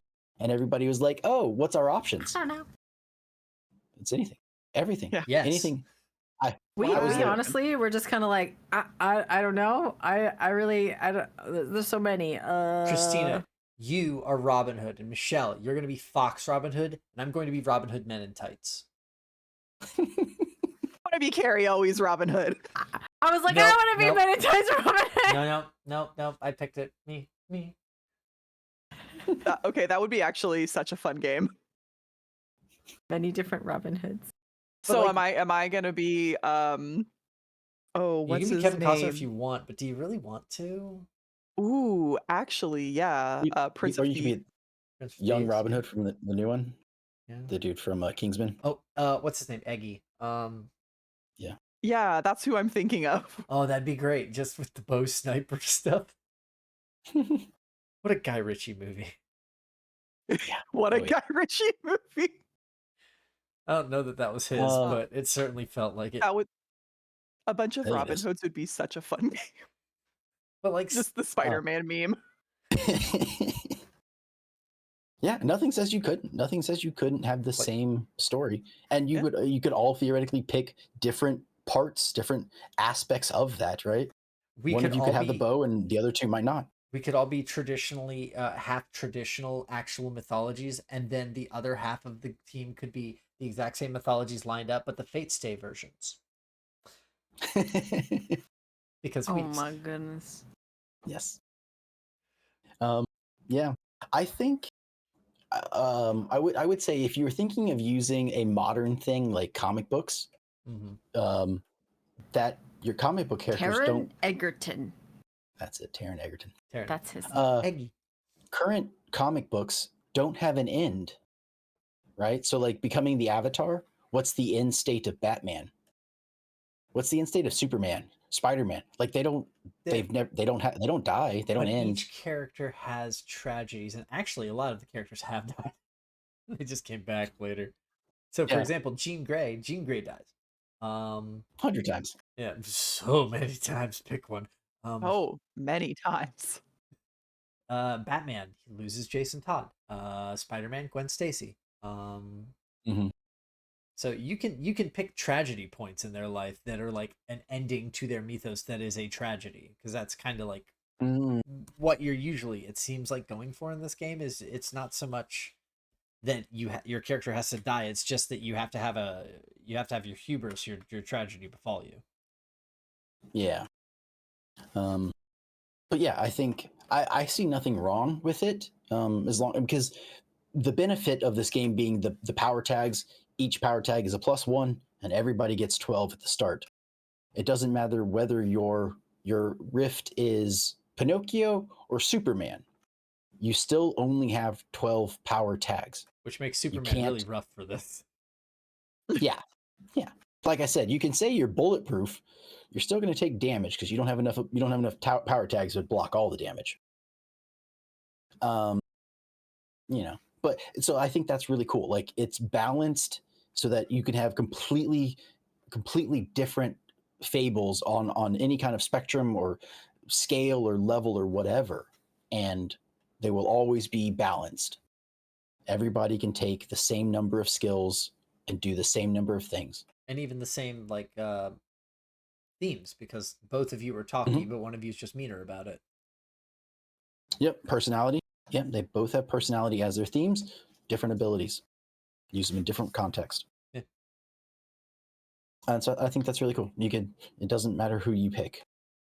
You got a character idea you love, you can be just as strong. You don't have to worry about like min-maxing your character. I mean, you can still min-max, depending on if you put 5 tags in any one subject, even with Snake Eyes, you'll still get a 7, you'll still succeed. Mhm. Yeah. So, I mean, there's that, which is why the grit rule exists, that you can only use 3 tags at any given time. And I think the grit thing is cool. Like, if you're listening to this and you think that, wow, it does seem like it's very easy to break this system. It is. you can use the grit rules to rein in people, to rein in the story, and make it even tougher. But Yeah. I think it's pretty interesting. I think it's a great system. I want to know what emergent thing that you found you enjoyed as you were playing it, because you've all played it so much. Just because, like, what didn't you think you would like that you did, or what stuck out as like, oh, this is the part I like interacting with the most. Like Michelle was Honestly, talking I think I've already talked about it. Yeah, just like the last episode where we did zero fighting. I'm kind of on board with like I don't necessarily dislike combat, especially because I tend to roll really well. I don't know what's up with that, but I have more fun just assing about and being an idiot and just talking, role playing, pretending to be a different person. Yeah, you and I are the role play fans, so I think. And then Aaron goes and shoves that's people where I in get. trunks. Yeah, You I gotta, mean, role you gotta play have that. somebody. Yeah. No, Aaron's a great gotta role have somebody player. who's willing to do that. Don't get me wrong. Oh yeah, he's done so well. Vic is fully formed. I loved every single moment of him as his character in Teens with Attitude. Absolutely, like the stuff he would just throw at me, and the stuff that he would throw at with Denitra, and like, their interactions just gave me so much heart and love. And then when he was like, "Wait, these are what? No, fuck this. I don't want to do this anymore." I was like, "Yes, that's the reaction. Yes, one of those at least." Everyone else is just like, "I'm still on board," and he's like, "Fuck no." Shriggity shrug. Yeah. I kind of like the idea of like the freeform damage. Like when you hurt somebody, you can choose how you're hurting them. I know in the beginning, trip though. In the beginning when we were starting, I was definitely describing stuff badly. Like I understand that. And I'd be like, "Oh, you want to blind him? That's this thing," knowing that, not realizing that I'd read the rules and I knew what I was talking about, that this was different than that, but that they hadn't seen that specific bit, and thusly were clueless. And so I was like, "Oh, this is really That's cool." who we should have been. It should have been Alicia Silverstone from Clueless. Shell? Is that her name? Fair. Cher. Yeah. The other thing is when we did a session 0 and we talked about like what characters we were going to play and finally picked it. After that, like, "Oh, I'll be Susano, you be Amaterasu," and whatever. It was like, "Okay, cool, break." And then later it was like, "Hey, do you want help making your character?" And then everybody made their character separately, so nobody knew what the other characters had. Yeah. Mm-hmm. And so everybody kind of like, "Well, I kind of want to do this thing," generalized jack of all trades type thing. Mm-hmm. And so it's everybody's jack of all trades. So everybody only has 2 things for attacking, or 2 things for investigating, or 2 things for being sneaky. And it's like, okay, yeah, best of luck. And that's what ran into the issue where everybody was failing the investigation rolls. Or when I leveled up with Philip recently, he was very kind to help me level up. He was like, "Well, do you want to like aim more at fighting or aim more at investigating it?" And I was like, "Well, which one do we need more of based on everybody's character sheets?" And he's like, "Both." And I'm like, "That's a huffa. Yeah. Pick one." Well, and you gave me the opportunity, Philip, when we decided that Enclave wasn't going to be a useful theme book. Mhm. I went back and got Investigator instead, and that ended up being so helpful because it put Tara more in that like investigation specialization, and it's really helped us in the last few sessions, I think.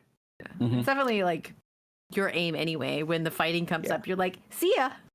Yeah, Tara ducks out. She's like, "Oh no, physical confrontation! I gotta go." She's like, "Look at all the dust." I don't want to these get my people are shoes kicking up." dirty. Oh! Do you know how much these shoes cost? I had a thing. I had a thing that I liked, and it's gone. It flew out of my brain. Talking. Yes, I mean, I Within said that one context of the already. system. Yeah. I like talking within the context of the system. I like naming my stupid abilities.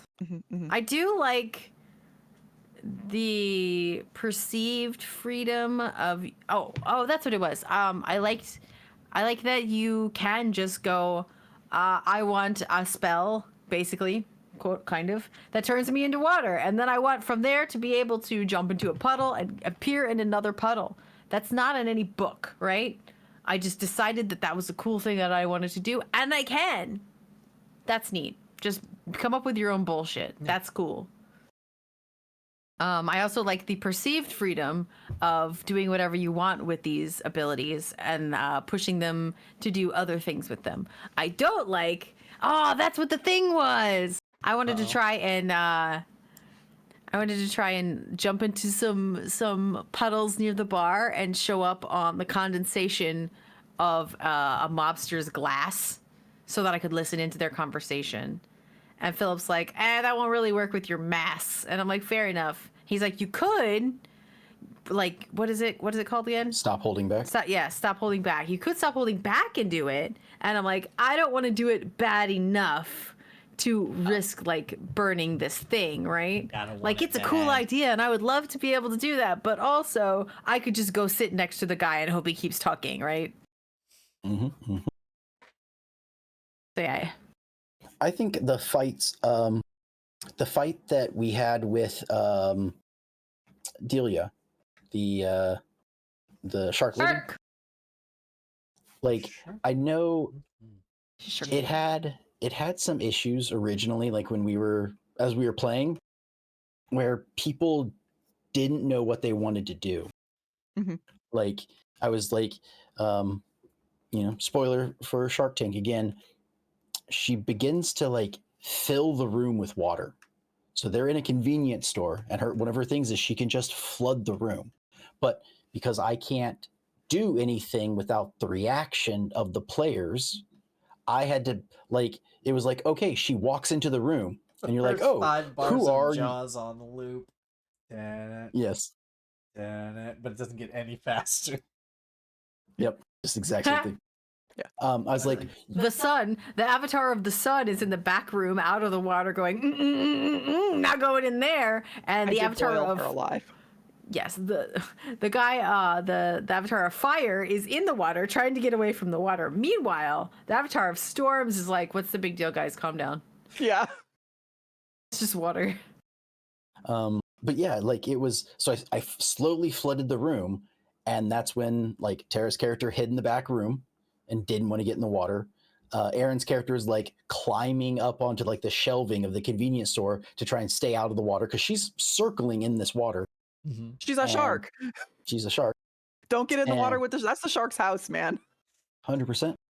And then Sue's like, whatever, I can just be water, and is, like, moving around, does a little bit of stuff to, like, hamper her movements so that Aaron can get out. And then Aaron busts through a window and gets out, and the water won't leave the window. Like, it just fills straight up through the water. And then same thing, Michelle, she dives through the same hole, and now everybody is outside. Well, the two people are outside the shop of the water, and Tara is stuck inside an office with basically just a wall of water in front of her. And a door. And a door, yeah. And I was like, okay. It didn't flood. It was just like, oh no. Yeah, like a open cartoon. it and shut it a bunch of times, like, water's not coming in. Yeah, like a cartoon where they open the door into the aquarium and they're like, wait a minute, whoop, close it back. Yeah. So everybody gets out, and then it's like, okay, well, you still have this issue. Like, there's still this bad person swimming around. And it was like, it only took 2 attacks. It took 2 rolls to take her down. We still spent an hour and a half, like, on that, because it was like, well, what can I do? Well, you can do whatever you want. You have complete freedom. Well, it's a little bit troubling, because it's like, the hell do I do? But she can't do anything till we do something. So it's like, you go first, because I don't know what to do. Can't. That's not how this game works. Yeah. I mean, eventually I was like, oh. Technically, if the players are paused and cannot push forward on their own, you're allowed to make a soft move. And that soft move in this game Yes. can be a fair warning, which allows you to then make a hard move. Yes. And I did that. Like, there would be at one point, like, they were like, oh, I don't know what to do. She's inside. She's trapped. Nobody was making any actions. So I was like, oh, you notice that there's one of their, like, distinct cars? The door's open and 2 thugs come out. And then at that point, Aaron was like, oh, well, I'm going to go punch them. Okay, cool. And, like, things moved on. But, like, and then Michelle attacked one of them with lightning. It's like, okay, good. The boss. The whole reason we're here, the boss. She's the just water. doing her own thing in the water and not bothering us. Why would we bother her? This is Yeah, like, leave her then- in there. Like, peace So out, then- bye. You want to that be in the guy's water. just like, doing I'm so exercises. scary in I my don't want aquarium, anybody and we're busting my like, ass while I'm on a cool. treadmill. I had a little seafood boil. So you were trapped in the room and you're like, well, I'm not going to go. So Vincia's like, okay, soft move. She pounds on the door. She knows you're there. Right. And then it's like, oh shit. Okay, well, I'm not doing anything. You're like, you locked the door. That was your like, what'd you do? I'm going to lock the door. Okay. Christina, you the hear a avatar of her boom. character, hears a shark go blam against some wooden door and goes, twist lock. Then I was like, okay, That'll now save you me. see the lock. She punches it. The doorknob comes flying at you. You can see the water on the other side, and like you can see her swim by. She's outside this door waiting for you. That was my soft move. And then it was like, and it was in my head, I was like, I'm telling her it's right there. If somebody doesn't do something, your friend is going to be attacked. And I think that's when, I can't remember if that's when someone else did something or if that's when you did your boiling. I think Sue like- at that point did something to Yeah, draw her away from the door, and then I heated up the water. I did actually burn an action, You wanted and to then guarantee I got hit, it back on our rest. yeah. Oh, you burned a tag? Nice. Mm-hmm. Yep. I was like, it's a guaranteed hit, 3 damage, and it was a hit with all you got, so it had a +1 to it, so it made 4 damage. It was lightning, I think. Mm-hmm. Lightning in water is like kabam. And because Sure. you did you did the 3 as a hit with all you got, that was 4, and then Tara's her thing was 3, was a hit with all you've got. That's a 4. 2 4s make a 5. Unconscious. That's Two all it fours took. make a Those- 5 is not math. Hey, you want to So, see? You know what I have on the screen, Philip? I don't know if you The can- the health Hold on. tracker. Yeah. Oh yeah, I Hold see on, it. Let me just. Hold on, Mark. That- Thank you. There. I had so much fun talking to a crow child. I talk to my niece and nephew like they're 30-year-old adults in real life. So Tara is like a normal human being. She's like, "Hey, sweetie." Hey, look, it's a, so it's a that is tag the- for damage tracking. Yeah, that's how you do it. So whenever you deal damage, it's based on the number of powers that you have invoked minus anything. So if you had 2 damage, if you did 2 powers, you deal 2 damage. You hit someone, you toot, toot, on the 2. The way this game works is if it's a higher value, you just jump to that higher value. So if you're at 2 and then someone hits with a 4, it just jumps to 4. Yep. Now we've crossed out everything up to 4. If it's the same value, right? If you hit with 2 and then another person hits for 2, they just bump up to 3. I can't tell And you how then- broken that made my brain. Yeah. So Michelle you has always go to the walked highest away. number. Ugh. The same digits bump up by 1. And then if it's a lesser digit, you'll notice that in the little gaps there are these little pips. Mhm. That's what the lesser damages do. So if you look between 3 and 4, there's 2 little small bars. Mhm. So if you're at 3 damage and you get hit for 2, you would fill in those 2 bars. So You're you'd be still one at away you're from- still at negative. Yeah, you'd be 1 away from 4. You're still at a -3 to everything you do, but you're real close to being -4. And then if you got hit with a 1 point of damage, it would be enough to send you over into 4. And then 4 has 3 little pips, and 5 has 5 little pips. Or sorry, 5 has 4 little pips. So if you 5 and a 5 would push you into a 6. and that's 6 is death. It Yeah, says so it's a tiny confusing system. Sure. Oh, Master Ceremony is controlled. Oh, My question is why? Why not just do like a regular linear system? I understand like they're trying to do something unique and different, but also why?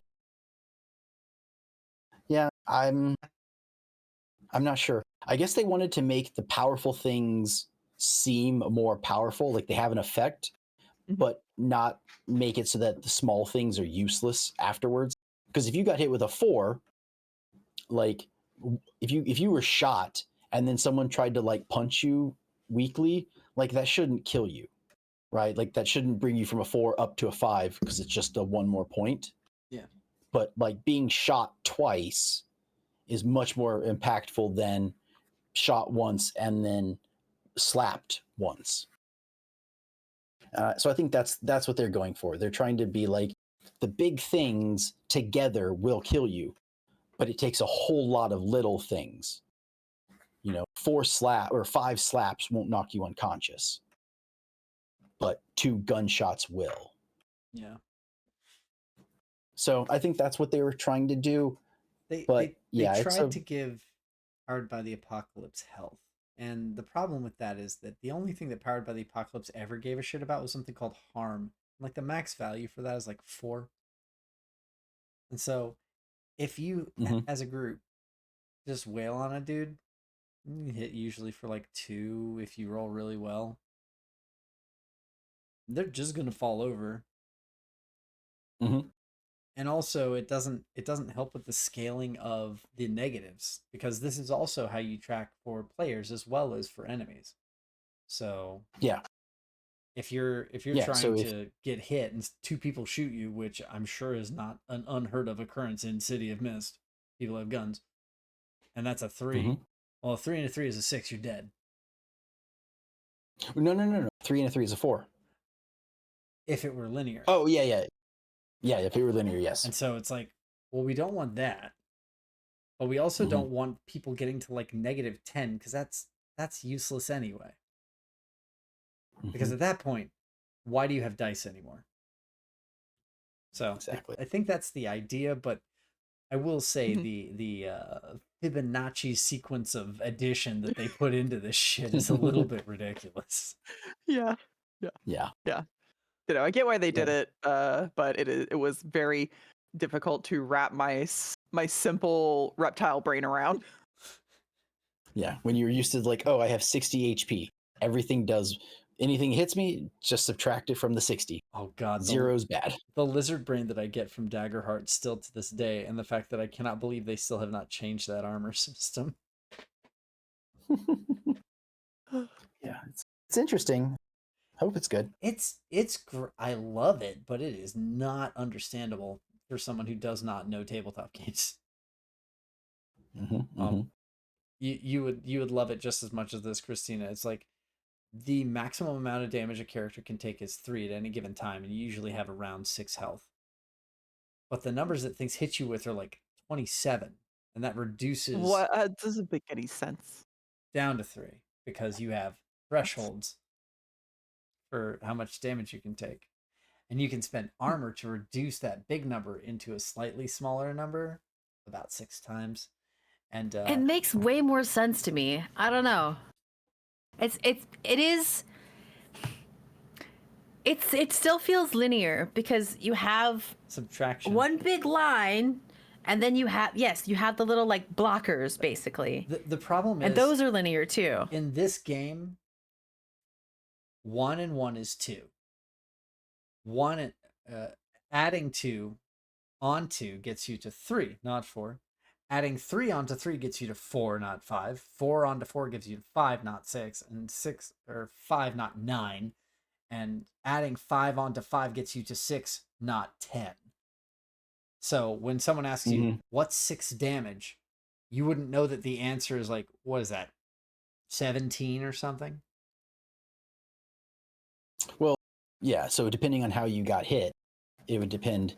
If you're at 2 and you get hit with a 5, you just jump to 5. You're unconscious. 16. Doesn't I matter was where you close. are. No. Yeah, if you're on 5, if anything does 5 damage, you're just unconscious Yeah. because it just takes over wherever it was. Unless you were already unconscious, then you're dead. But yeah, But so like it's kind of weird. Yeah, there's no way to exactly. keep Oh, that no number math. small without and not also you don't get no math. The Oh no, math. you can't be broadcasted as like, So, like- what does a 6 mean? The reason behind this math makes absolute sense. It Yeah. absolutely does. It's a But very like elegant looking system. at it, You can't read it. you're just like, Why? Why? Why? Fill in the bubbles. It also The bubbles are good. feels like Fill in the diminishing bubbles. returns. Like I think maybe that's what it is because like if you're at a 2 Mhm. and then you get the bad guy, right? You hit 2 damage and then the next person hits it for 2. Oh, well now they're at 3. Okay. And then the next person hits them at 2. Okay, well that's only 2 plips. They're still at 3. Then the next person hits them again for 2. It's like, okay, well now you've gone over into the 4, but only 1 pip into 4. So remember now when you I can said hit him convoluted again earlier? and Here we are again. again. Yeah. So like it's like these diminishing returns. It gets you. I don't know. I think It that really can be is, I beneficial. think, the weakest part of the system. It's definitely an elegant solution for the problem that they had when it came to the damage, but it's not readable without having a tracking tick box card.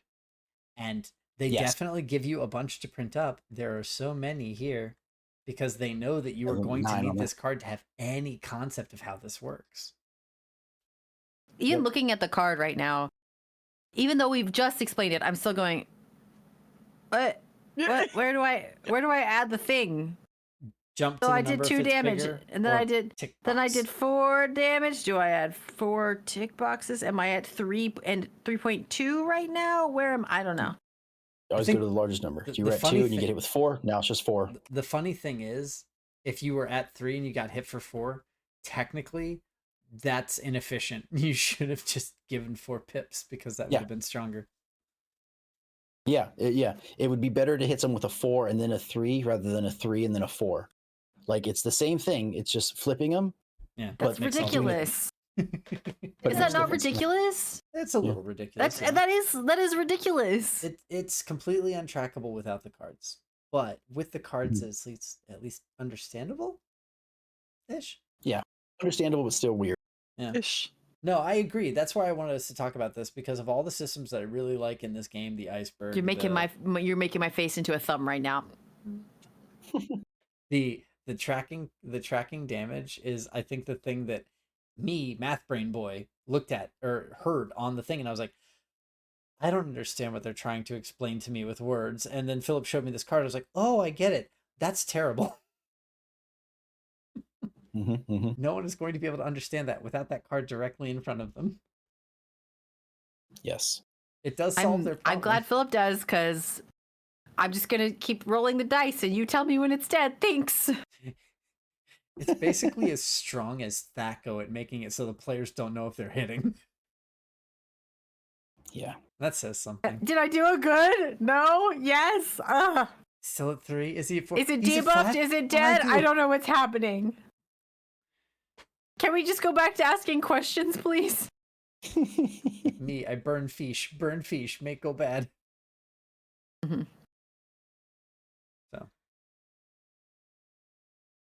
So I think one of the other things that is confusing is when you certain moves, you get another like item for it, like juice, Mhm. right? Or like that's a thing that only applies to change the game. Why not like it's like they like it comes out with a name, or when you roll investigate, your power equals your clues. Or when you roll toe to toe or hit with all you got, your power equals your status. Yeah. Change the game, your power equals your juice. I think they should not have given them each their own name.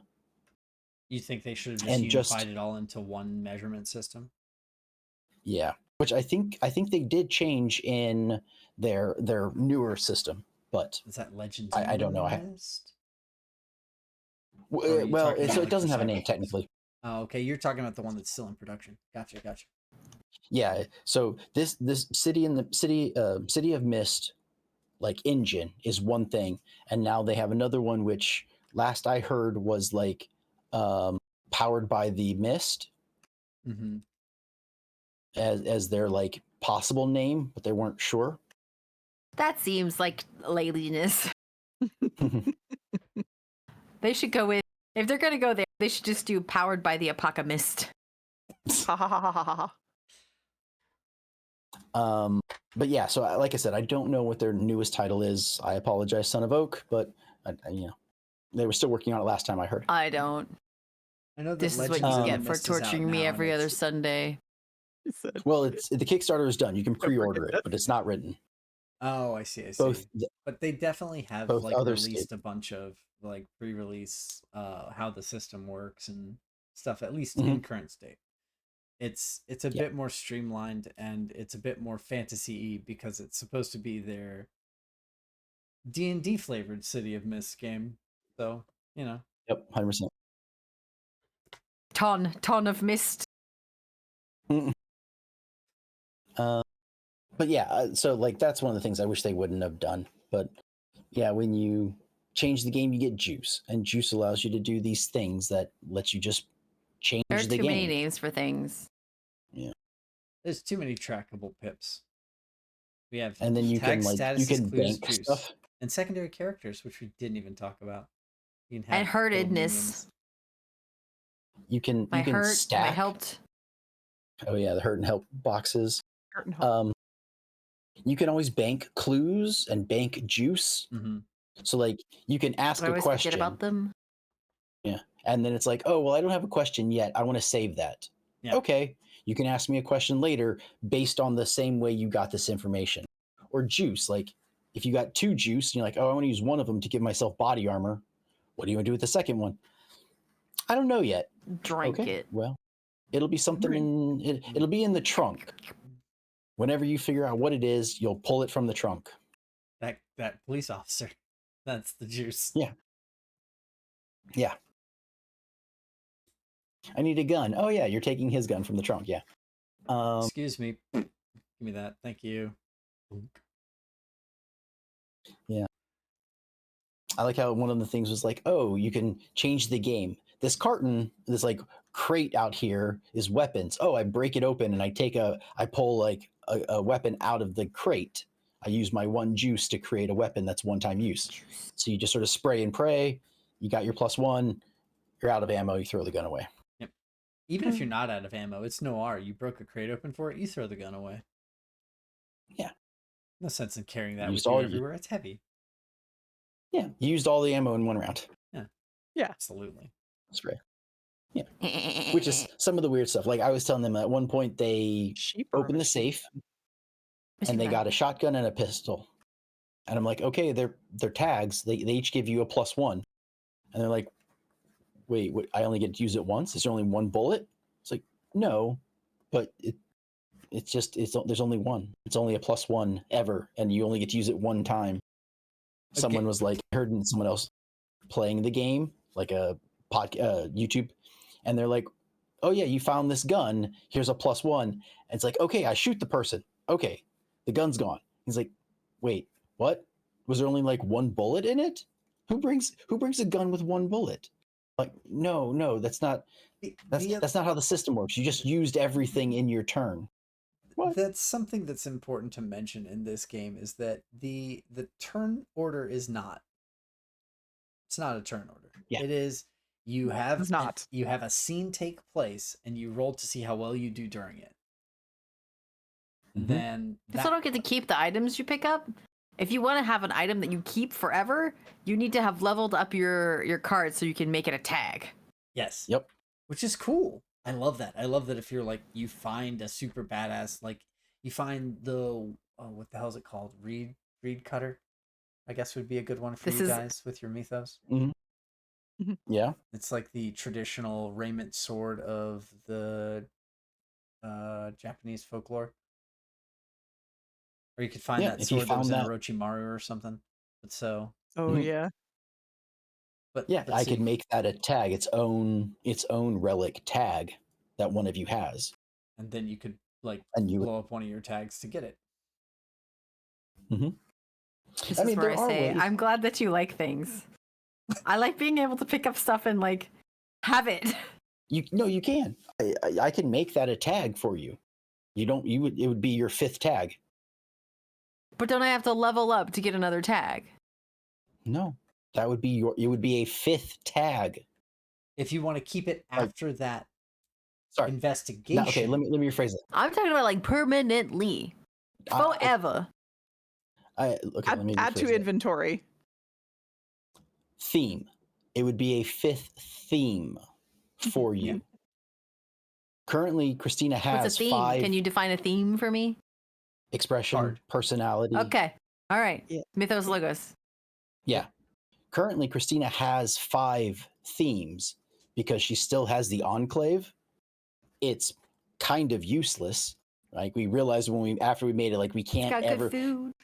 It does, but how do you roll that? coffee. Like free coffee, unlimited food. You get pissed off if you're there too long. I Like, how do expected us to be at the agency more and like to have clients coming there or maybe enemies coming there. And that's why I was like, oh, that'll be good for us to have like a safe base of operations. We just haven't been home. Yeah. Turns like, out investigators when- don't get to when- sit down. the shark lady, like Yeah. when she was coming in, I was like, you know what I'm gonna do?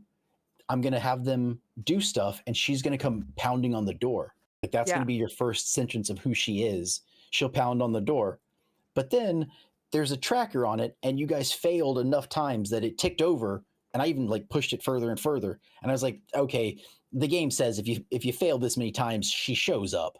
You guys didn't get a chance to get back to your office to use it. I was like, damn it. Sorry for sucking so much, okay? Sorry. Yeah.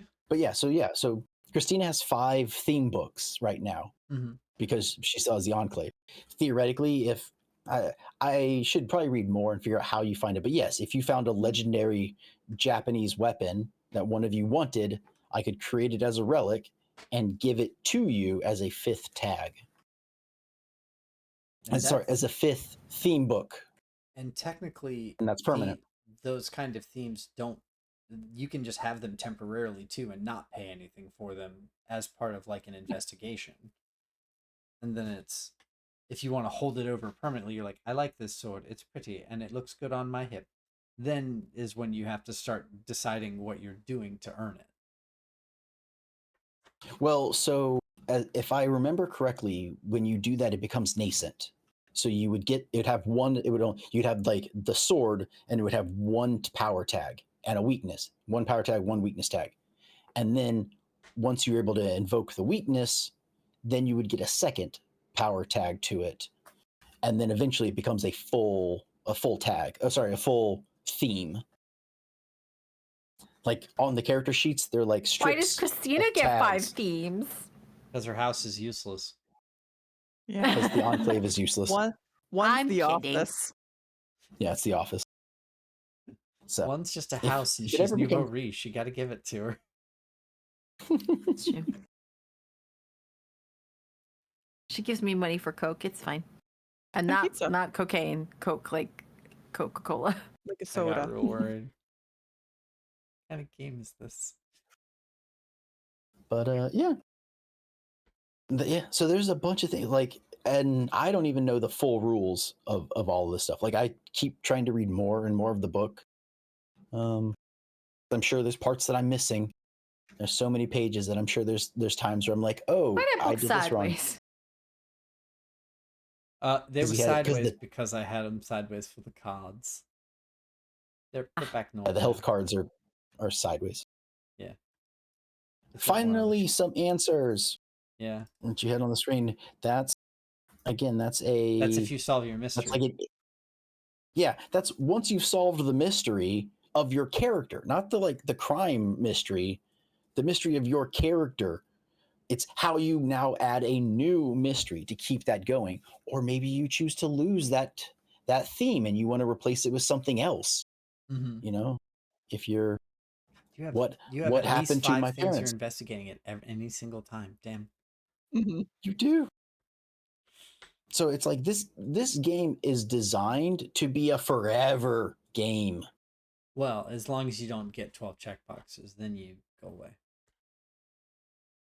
Yeah, that's true. If you I have mean, you go away forever, so it's still forever. and even then, it's not necessarily that you have to quit at that point. It doesn't mean you graduate. It just means you can't get any more evolution. You have evolved to your final form. Christina, the in Teens with Attitude, there's a very shallow leveling system for it. It does not expect you to go past what is essentially one season of play. And so you get through like the first like 5 things that you can level, and then you have a next 5 things, and it unlocks a bunch of really cool stuff, like pick something from another book, do this cool thing, get more leveling and stuff. Like this Then tiered. the final thing at the bottom is you graduate, make a new character. So there's literally a graduate high time school. bomb Stop it. for as much as you level. All right, I that's want to pretty awesome. graduate. That's funny. I want to be a teenager forever. And so You're just when Michelle you're came in, she's 25, like, can a I be senior in high school. Can I be a senior, Yeah. basically, age? And I was like, don't No. do that because you'll graduate earlier than everyone. Yeah. Yeah. And I the could just seasons fail. are years. I just I fail. like that mechanic. That's pretty good. Yeah. You just immediately become a teacher. Still in the school. I'm just a TA. It's fine. I run the library now. I work here. You can be Bulk and Skull. They never graduated. That's right. That's true. Don't be Bulk and Skull. Don't. Don't. They became Don't Don't. it was don't weird. people. They became what? Cops. Oh yeah, they did. Yeah. I Yeah. thought you said they'd be Kingdom Hearts, and I was like, what? They became Kingdom Hearts. Yeah. So anyway, City of Mist. Mark up just real quick in the chat. Fun fact: the first book I ever read for tabletop was Deities and Demigods AD&D. You could become a demigod, and then you were out of the game as well. Yeah, you become a demigod, and your reward is roll a new character. Bye. Yeah. Start over. You did too well. It's like becoming a werewolf, the burden of success. Congratulations, you're nigh invulnerable. And give me your character sheet. That's mine. Ah, woo. A woo, a woo. No awoo. $350 fine. Start a Why? howl. I said no awoo. But yeah, so Yikes. is there anything else that folks were wanting to talk about for the system besides, I mean, we have resources at the bottom. I think we've... Philip, can you think of anything else? I mean, that isn't just like trying to find every little thing in the book. Yeah. Like, no, I think... Yeah, I think we've hit a lot of the good stuff. And again, house rules, right? Like, rule 0, have fun. Mhm. Read this book, and if some stuff doesn't make sense, like I'm not fully understanding how to give someone a relic item, right? I haven't done it. You've all got stuff. Every Right. time we play this game, Philip and I's marriage is like at risk. Yes. We have disagreeing. They're like, well, no, you can't do this, but I want to do this.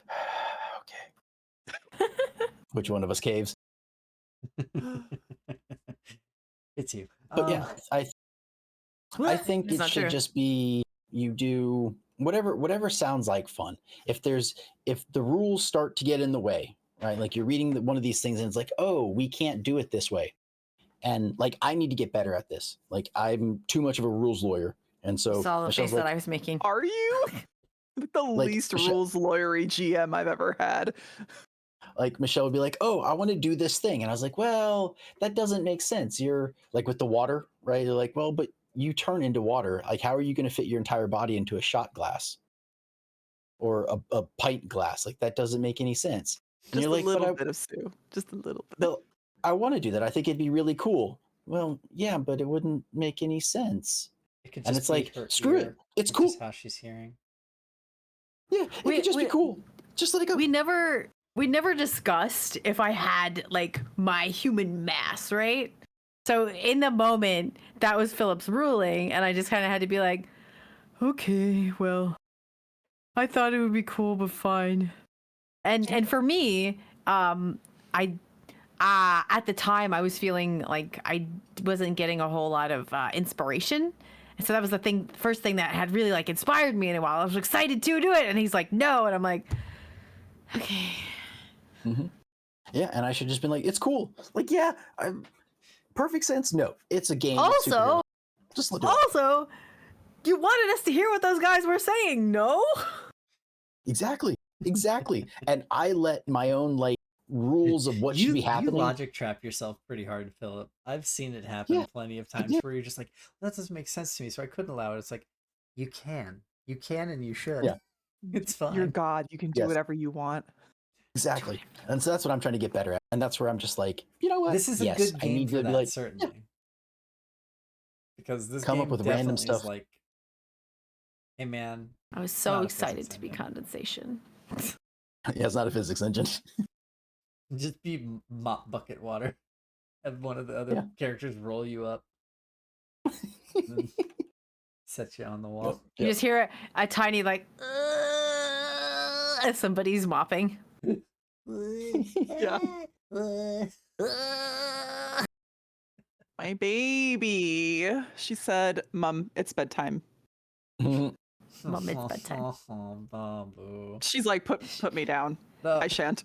Last You little don't want to be on the camera? Sweet girl. So pretty. Like and subscribe for kitties. Every subscribe, I'll pet the kitty's belly. Oh, hell yeah. Something that is another thing, it's as like a rule 0 or session 0 is like, we barely mentioned it. You're allowed to set how many out of your 4. You're allowed to set how many are mythos and how many are logos. So you can start at whether you want to be like super mundane or like super overpowered to start. And that gives you an interesting range band to play around with when it comes to how the character comes out the gate. Like with 3 mythos, you're basically like hardly a person at that point. You have like one thing to hold on to, and you better hold on tight. Yep, because if you lose it, game over. Yeah. Or game more exciting for everyone else suddenly. Yeah. Which means you're going to be playing a game of loss because you're probably going to be losing those mythoses, losing power as the game goes on. Mm-hmm. Yeah. It's fine. Or I just read Mark's comment about being bitten by a cat. Oh. And it got infected. Wow. Well, I mean, it's gonna get infected. Cats are very bacterial. Not my cats. They're Sure. perfect baby angels with no bacteria. They also don't bite. Okay. That's why they don't have bite. wings yet. Because they're baby angels. Okay. You saw me literally like flipping Artemis over, and she was just like, she's like, I need to get out, but also I can't hurt you. I love you too much. Please. I know stop. bite or scratch, but I do wiggle. What if I turn this? No, I could turn this. No. It's like the most half-hearted attempt. She's like, well, I gotta go, but the belly rubs. I gotta go. I gotta go. I too gotta go, Artemis. That's fair. It is getting late. Yeah. Yeah, any closing thoughts? Mine would be, I think it's a great system. It has a few flaws, but every system has a few flaws, and I think they're very easy to work around, to mitigate. I think the rule book does a good job of explaining them. I think it's just got to go back and like, okay, let me reread this paragraph. I probably just skimmed it or misread it or something. And I think it's super open. It's super free. You can set it at any point. You can do almost anything with it as long as you want to do investigations. This is a crime stoppers, game. Yeah. It's not a heist game. It's not a fighting game. It's a solve a crime, solve a mystery. If you have a brain like Philip, you'll love this game. If you have a brain like me, you're gonna be like, what? But still probably enjoy yourself a little bit at least. Just make a character that you really like and fuck around a lot. Yeah. Same. If you have the mind for this kind of thing, you'll immediately be hooked. I am growing fonder and fonder of it every session. I think as we get used to it and we get used to the system and the environment and what we're supposed to be doing, and have to ask poor Philip less extremely detailed questions about the rules. It is more and more fun because it does involve so much like role playing and story building and just like fucking around and finding out. Yeah. That's a very good point. If you're a person who doesn't necessarily love the fighting, and I don't dislike fighting, but like if you want to be the character, role play as the character, this system, specifically City of Mist, where you're doing the noir setting, where you are an investigator, really lends itself to just talking. Yeah. I would say, as someone who has run Powered by the Apocalypse and who has read a few Powered by the Apocalypse playsets, between Root and Teens with Attitude, and I've read a little bit of this, Powered by the Apocalypse really tends to fall flat when it comes to expecting mechanics from it, because you're always going to have a 2d6 plus up to 3-ish dice roll, and eventually, if you have enough modifiers, either you outscale the game because it's so low to the ground with 2d6, or you make it where the points almost don't matter anymore, and it's just whatever you want it to be. Mm-hmm. And this system, I think, has the most interesting approach to how you scale through the game, because it's not really scaling so much as it's losing and gaining things constantly and being in flux. And I think that is the perfect way of telling story through mechanics, which it's a real shame that Charles is not talking about this with us, because as much as he hates these kinds of games powered by the apocalypse, I think that this is the first one that I've seen that like says, all right, sit down and let's have a discussion. We bolted a bunch of mechanics onto Powered by the Apocalypse that are expressive narratively. There's a lot of them. But if you wanted He seemed to enjoy it. Yeah. But if you want that much expression in what is essentially narrative powered by the apocalypse play, this game has you covered. Yes, I agree. James, I think you're the only one who's played Call of Cthulhu amongst us. So Call of Cthulhu, these, I feel like they sit in a similar vein, but Call of Cthulhu is very much a expect to fail game. This game is not an expect to fail game per se. It's definitely an expect to lose things game in the same way that Call of Cthulhu is, from what I've seen. I haven't played this game as much. It's mostly through live plays that I've watched or watching the folks here playing it. But this game is designed around the precept that you're going to lose and gain things constantly. It's just keeping a balance to it. Whereas in Cthulhu, it's lose, lose, lose, lose, lose, lose, lose till you die. There is no regaining.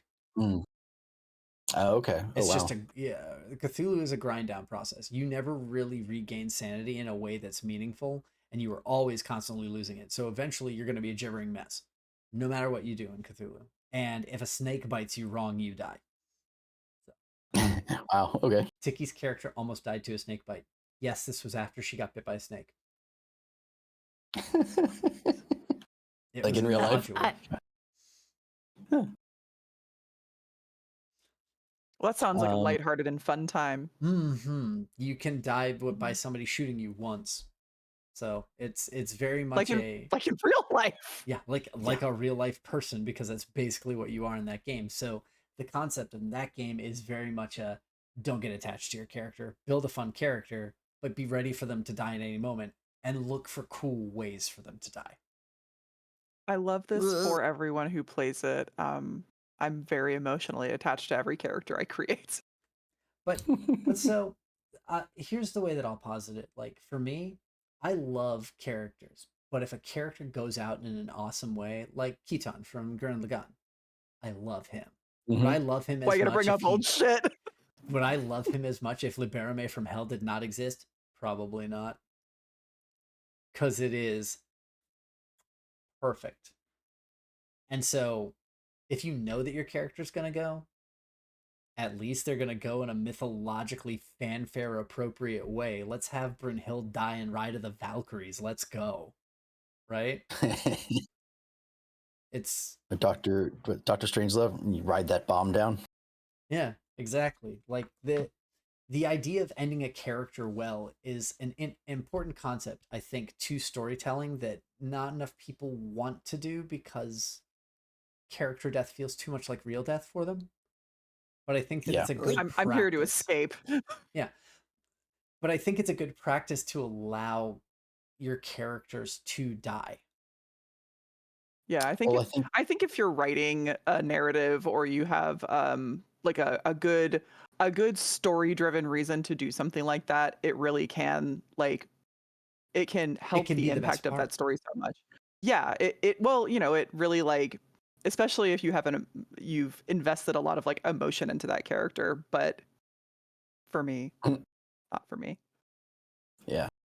And when you get things like D&D, where it's like you constantly, you know, some characters constantly like die and come back, you know, just like they drop to zero. Revivify. Well, Get back they up. might, they might be dead. They might be dead. Nope, they got back up. Nope, now they're down again. Nope, they might die. Nope, healing touch, they're up again. And it's like, oh, third time. Nope, ooh, no, okay, now they're dead. It's like, oh, well, nothing was dramatic about that. I just didn't get a heal in time, or they stepped on my head again and I'm gone. It's like, well, yep, character's dead. I guess I got a new one. There's no story to it. There's no panache or whatever. Yeah, when a character just like dies from getting hit too hard in combat, I'm like, that sucks. Mm-hmm. That's boring. See, but I'm upset about it. and that's exactly like that's the kind of thing you could get in a Call of Cthulhu. But then there's games like L5R and there's games like this where you can plan for something really fucking epic, and the game writes into it so well. So Yeah. Yeah. You're in that final fight. You stop holding back. You know you can save everybody and you can save everybody and stop the fight, but burn you're your probably going to cosmos. die. Yeah. I say it. And it's if you roll 7 through 9, you Space die. Jam reference. 10 or 11, and you don't die, but you're close. And it's like it's worth the risk. Oh, you died. Okay, well, went on a great blaze of glory. Yeah. Cool. Well, I think that covers everything we've got to say about City of Mist. So, yeah, play with your friends. I think you'll love it. Play with your friends. Philip, thank you for teaching us to play City of Mist and for being our Again and master again and experiment. again. Again and again. Yeah, thank you for teaching us literally every session how to play this game. Of course. And if you want to I'm play hoping it, you guys are having fun. if you want to play it, sorry, I didn't mean to talk over you there. You're good. The website cityofmist.co has a lot of great info and supplements and things like that. And then you can go to their video guides on YouTube. They're very good. They are very easy listens, and they do explain all the different, like they go down the list of here's all the moves, video for each. Mm-hmm. So like it's really What's kind of cool, the guy that does a lot of the YouTube videos, the youtube.com/@cityofmist, that guy also did a Let's Play where he ran it. He was the master of ceremonies, and he had two friends. One was a cop and one was a doctor. No. It was his own story that he made up. One was a cop and one was a doctor, and I think they were chasing after the what's the Omninomicon? Necronomicon? Necronomicon. The Omninomicon. Omninomicon. It's the Necronomicon, but it's a cookbook. Yes. We have the Necronomicon. Omnomnomicon. That's a real Oh, book. is that a... Great minds do think alike. I guess you are eating dead things. Yeah. Sure. Always. Everything's horrible when you think about it hard enough. All right, I'm about to click the button. What do you want to say about stuff we're doing? We're playing tomorrow night? Oh, tomorrow? Diablo tomorrow.